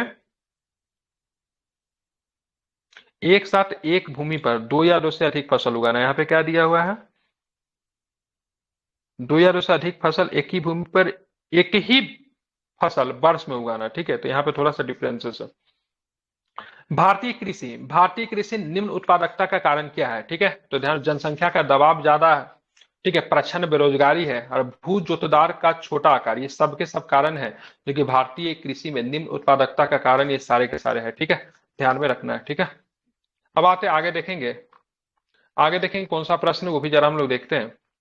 तो हरित खेत में शामिल कौन सा है। ठीक है, हरित खेत में शामिल कौन सा है, तो कीट प्रबंधन भी है, पोषक पदार्थ आपूर्ति भी है, प्राकृतिक संसाधन प्रबंधन भी है, सबके सब मतलब क्या है, शामिल है। इसको आपको ध्यान में रखना है। भारत में हरित खेती के विषय में उपरोक्त धारणा का प्रतिपादन एम.एस. स्वामीनाथन के द्वारा किया गया था। ठीक है, टीलेज पद्धति के संबंध में निम्न कथनों पर आपको विचार करना है। बिना जुताई सालों तक खेती की जा सकती है। जीबी पंत कृषि विश्वविद्यालय द्वारा भारत में शुरुआत की गई थी। जीबी पंत मतलब गोविंद वल्लभ पंत, ठीक है, जो कि मतलब उत्तर प्रदेश के प्रथम मुख्यमंत्री भी थे। ठीक है, तो बिना जुताई सालों तक खेती की जाती है, ठीक है, और जीबी पंत कृषि विश्वविद्यालय के द्वारा इसकी शुरुआत की गई थी। ठीक है, ध्यान में रखेंगे। जीबी पंत कृषि एवं प्रौद्योगिकी विश्वविद्यालय पंतनगर उत्तराखंड द्वारा, ठीक है, जीरो टिल बीज एवं उर्वरक ड्रिल का विकास किया गया है। ठीक है, निम्न कथनों पर विचार करें और सही कथन को चुनें। कॉफी के पौधे को उष्ण और आर्द्र जलवायु की आवश्यकता होती है। कॉफी का प्रबंधन बीजों के द्वारा होता है, बताना कौन सा सही है। तो दोनों के दोनों स्टेटमेंट की बात करेंगे, सही है। कॉफी के पौधों को उष्णकटिबंधीय क्षेत्रों की उष्ण और आर्द्र जलवायु की आवश्यकता होती है, जबकि चाय की खेती उष्णकटिबंधीय और उपोष्ण दोनों क्षेत्रों में होती है। ठीक है, ध्यान में रखना है। कॉफी का प्रबंधन बीजों के द्वारा होता है, जबकि चाय डाली कलम के द्वारा होता है। ठीक है, कॉफी बीज से प्राप्त होता है, बीज आती है कॉफी की। निम्न कथनों पर विचार कीजिए और दिए गए कूट के माध्यम से सही विकल्प चुनिए। गन्ना उत्पादन में भारत विश्व में ब्राजील के बाद दूसरे स्थान पे है। जूट की कृषि के लिए उष्ण एवं आर्द्र जलवायु उपयुक्त होती है। जूट दक्षिण अफ्रीकी मूल का पौधा है। काली चाय का सबसे बड़ा उत्पादक चीन एवं उपभोक्ता भारत है, बताना कौन सा सही है। तो 2 और 3 की बात करेंगे, सही है, बाकी पहला गलत है, ये तो सही है। क्या गलत है, गन्ना उत्पादन में भारत विश्व में ब्राजील का दूसरे स्थान पे है, तो ये गलत लिया, आई थिंक पहले नंबर पे होगा। ठीक है, ध्यान रखेंगे। गन्ना भारत की मुख्य नकदी फसल है। गन्ना उत्पादन में भारत विश्व में ब्राजील का दूसरे स्थान पे है, जबकि गलत क्या लिया भाई, इसमें गलत था कि सही था, इसमें 2 3 कौन सा असत्य है। ठीक है, मतलब अरे मैं गलत कर दिया। ठीक है, असत्य पूछ रहा है, ठीक है। मतलब ये वाला बात करेंगे ये आपका सही है, ठीक है। ये दोनों गलत है, ठीक है। मतलब जूट की कृषि के लिए उष्ण व आर्द्र जलवायु उपयुक्त होती है। जूट दक्षिण अफ्रीकी मूल का पौधा है, गलत है ये, ठीक है। काली चाय सबसे बड़ा उत्पादक चीन एवं उपभोक्ता भारत है, ठीक है। काली चाय ये भी गलत है। काली चाय, काली चाय क्या होता है? काली मिर्च होता है, ठीक है। चले पहला सही है, ठीक है। भारत ब्राजील का दूसरे नंबर पे, ये ठीक है। जूट की नकदी फसल यह भारत का मूल पौधा है। जूट की खेती के लिए उष्ण एवं आर्द्र जलवायु होती है। चाय एक उष्णकटिबंधीय फसल है। भारत काली चाय का सबसे बड़ा उत्पादक उपभोक्ता है, ठीक है। अतः कथन 2-3 गलत है। भारत के संदर्भ में निम्नलिखित में से किन पद्धतियों को परितंत्र अनुकूलित कृषि माना जाता है, ठीक है। तो फसल विविधीकरण के रूप में सीम आधिक्य, ठीक है, टेंसियोमीटर का उपयोग या फिर ऊर्ध्वाधर कृषि, ठीक है। सबके सब क्या लिए है? सही लिए। मतलब भारत के संदर्भ में दी गई सभी पद्धतियों को परितंत्र अनुकूल कृषि माना जाता है, ठीक है। ध्यान में रखेंगे। अब टेंसियोमीटर का उपयोग क्यों करते थे? टेंसियोमीटर का उपयोग करके सिंचाई जल आवश्यकता को बढ़ाया जा सकता है। इसे मृदा में जल आर्द्रता में जल की मात्रा ज्ञात की जाती है, पूछा जाता है, ठीक है। टेंसियोमीटर, ठीक है। अब आते हैं निम्नलिखित कथनों पर फिर से आपको विचार करना है। भारत में ज्वार के उत्पादन के अंतर्गत सर्वाधिक एकड़ क्षेत्र महाराष्ट्र में है। भारत में मूंगफली का सबसे बड़ा उत्पादक गुजरात में है। भारत में कृषि व्यर्थ भूमि का बृहत्तम क्षेत्र राजस्थान में है। भारत में मक्का की अधिकतम प्रति हेक्टेयर पैदावार आंध्र प्रदेश में। ये तो चौथा गलत लग रहा है, बताना कौन सा सही है, ठीक है। तो 1, 2, 3 तो सही है। मतलब भारत में सबसे अधिक कृषि का व्यर्थ भूमि का जायज राजस्थान में, वहां पे बहुत अधिक रेगिस्तान वगैरह, ये भी आप लोग जानते हो। भारत में मूंगफली का सबसे बड़ा उत्पादक गुजरात में है। भारत में ज्वार के उत्पादन के अंतर्गत, ठीक है, सर्वाधिक एकड़ भूमि जो है महाराष्ट्र में है, ठीक है। तो ये आपको ध्यान में रखना है, भूलेंगे नहीं, ठीक है। काफी अधिक महत्वपूर्ण है। तो ये सारा चीज तो हो गया, इसको आपको ध्यान में रखना है, ठीक है। चलिए आप देख लेते हैं इसमें क्या, इसका सोल्यूशन क्या है। तो दिए गए कथनों में 1, 2, 3 तो सही है। भारत में ज्वार के अंतर्गत सर्वाधिक क्षेत्रफल महाराष्ट्र में, किंतु ज्वार उत्पादन में राजस्थान शीर्ष पे है, ठीक है। भारत में कृषक व्यर्थ भूमि का बृहत्तम क्षेत्र राजस्थान में, जानते हैं आप लोग। इसमें प्रमुख भूमिका थार मरुस्थल की। थार मरुस्थल होने के बारे में बहुत सारा कृषि का व्यर्थ भूमि है, क्योंकि मरुस्थल में खेती तो आप कर नहीं सकते। गुजरात में सर्वाधिक मूंगफली का उत्पादन होता है। भारत में मक्का का अधिकतम प्रति हेक्टेयर उत्पादन कर्नाटक में होता है, न कि आंध्र प्रदेश में, ठीक है। 72 नंबर क्वेश्चन देखिए। चीन की तुलना में भारत के पास अधिक कृषि योग्य भूमि है। चीन की तुलना में भारत में सिंचित क्षेत्र का अनुपात अधिक है। चीन की तुलना में भारत में कृषि में प्रति हेक्टेयर औसत उत्पादकता अधिक है, ठीक है। तो 2 कथन तो सही है। मतलब 1 का 2 की बात करेंगे सही। बाकी चीन की तुलना में भारत में कृषि में प्रति हेक्टेयर औसत उत्पादकता अधिक नहीं है, कम है।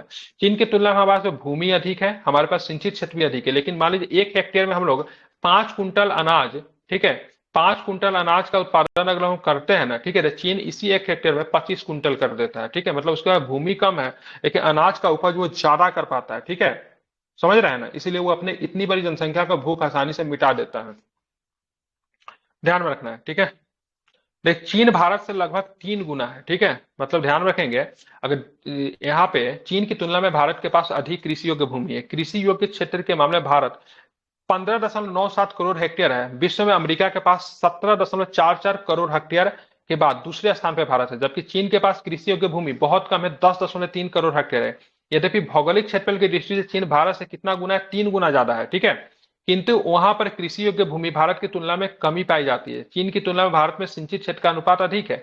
सिंचित क्षेत्र का अनुपात भारत में लगभग 48% है, चीन में 40-41%। किंतु चीन की तुलना में प्रति हेक्टेयर उत्पादन भारत में कम है, ठीक है। मतलब चीन जो खेती जो करता है वैज्ञानिक तरीके से करता है, इसलिए कम जगह होने के बावजूद भी, कम जगह में भी, कम स्थान में भी बहुत ही आसानी तरीके से वो फसल मतलब क्या कर पाता है, ठीक है। ये भी आपको ध्यान में रखना चाहिए, ठीक है। तो यहाँ पे आपको डे 24 की बात करेंगे। तो डे 24 क्या होता है? समाप्त होता है। कल के क्लास में हम लोग डे 25 के ऊपर डिस्कस करेंगे। डे 25 का पीडीएफ जो है सो ग्रुप में डाला हुआ है, आप लोग देख कर आइएगा, ठीक है। फिर मुलाकात होगी कल यही 10, 10:15 के आसपास में, ठीक है। Thank you.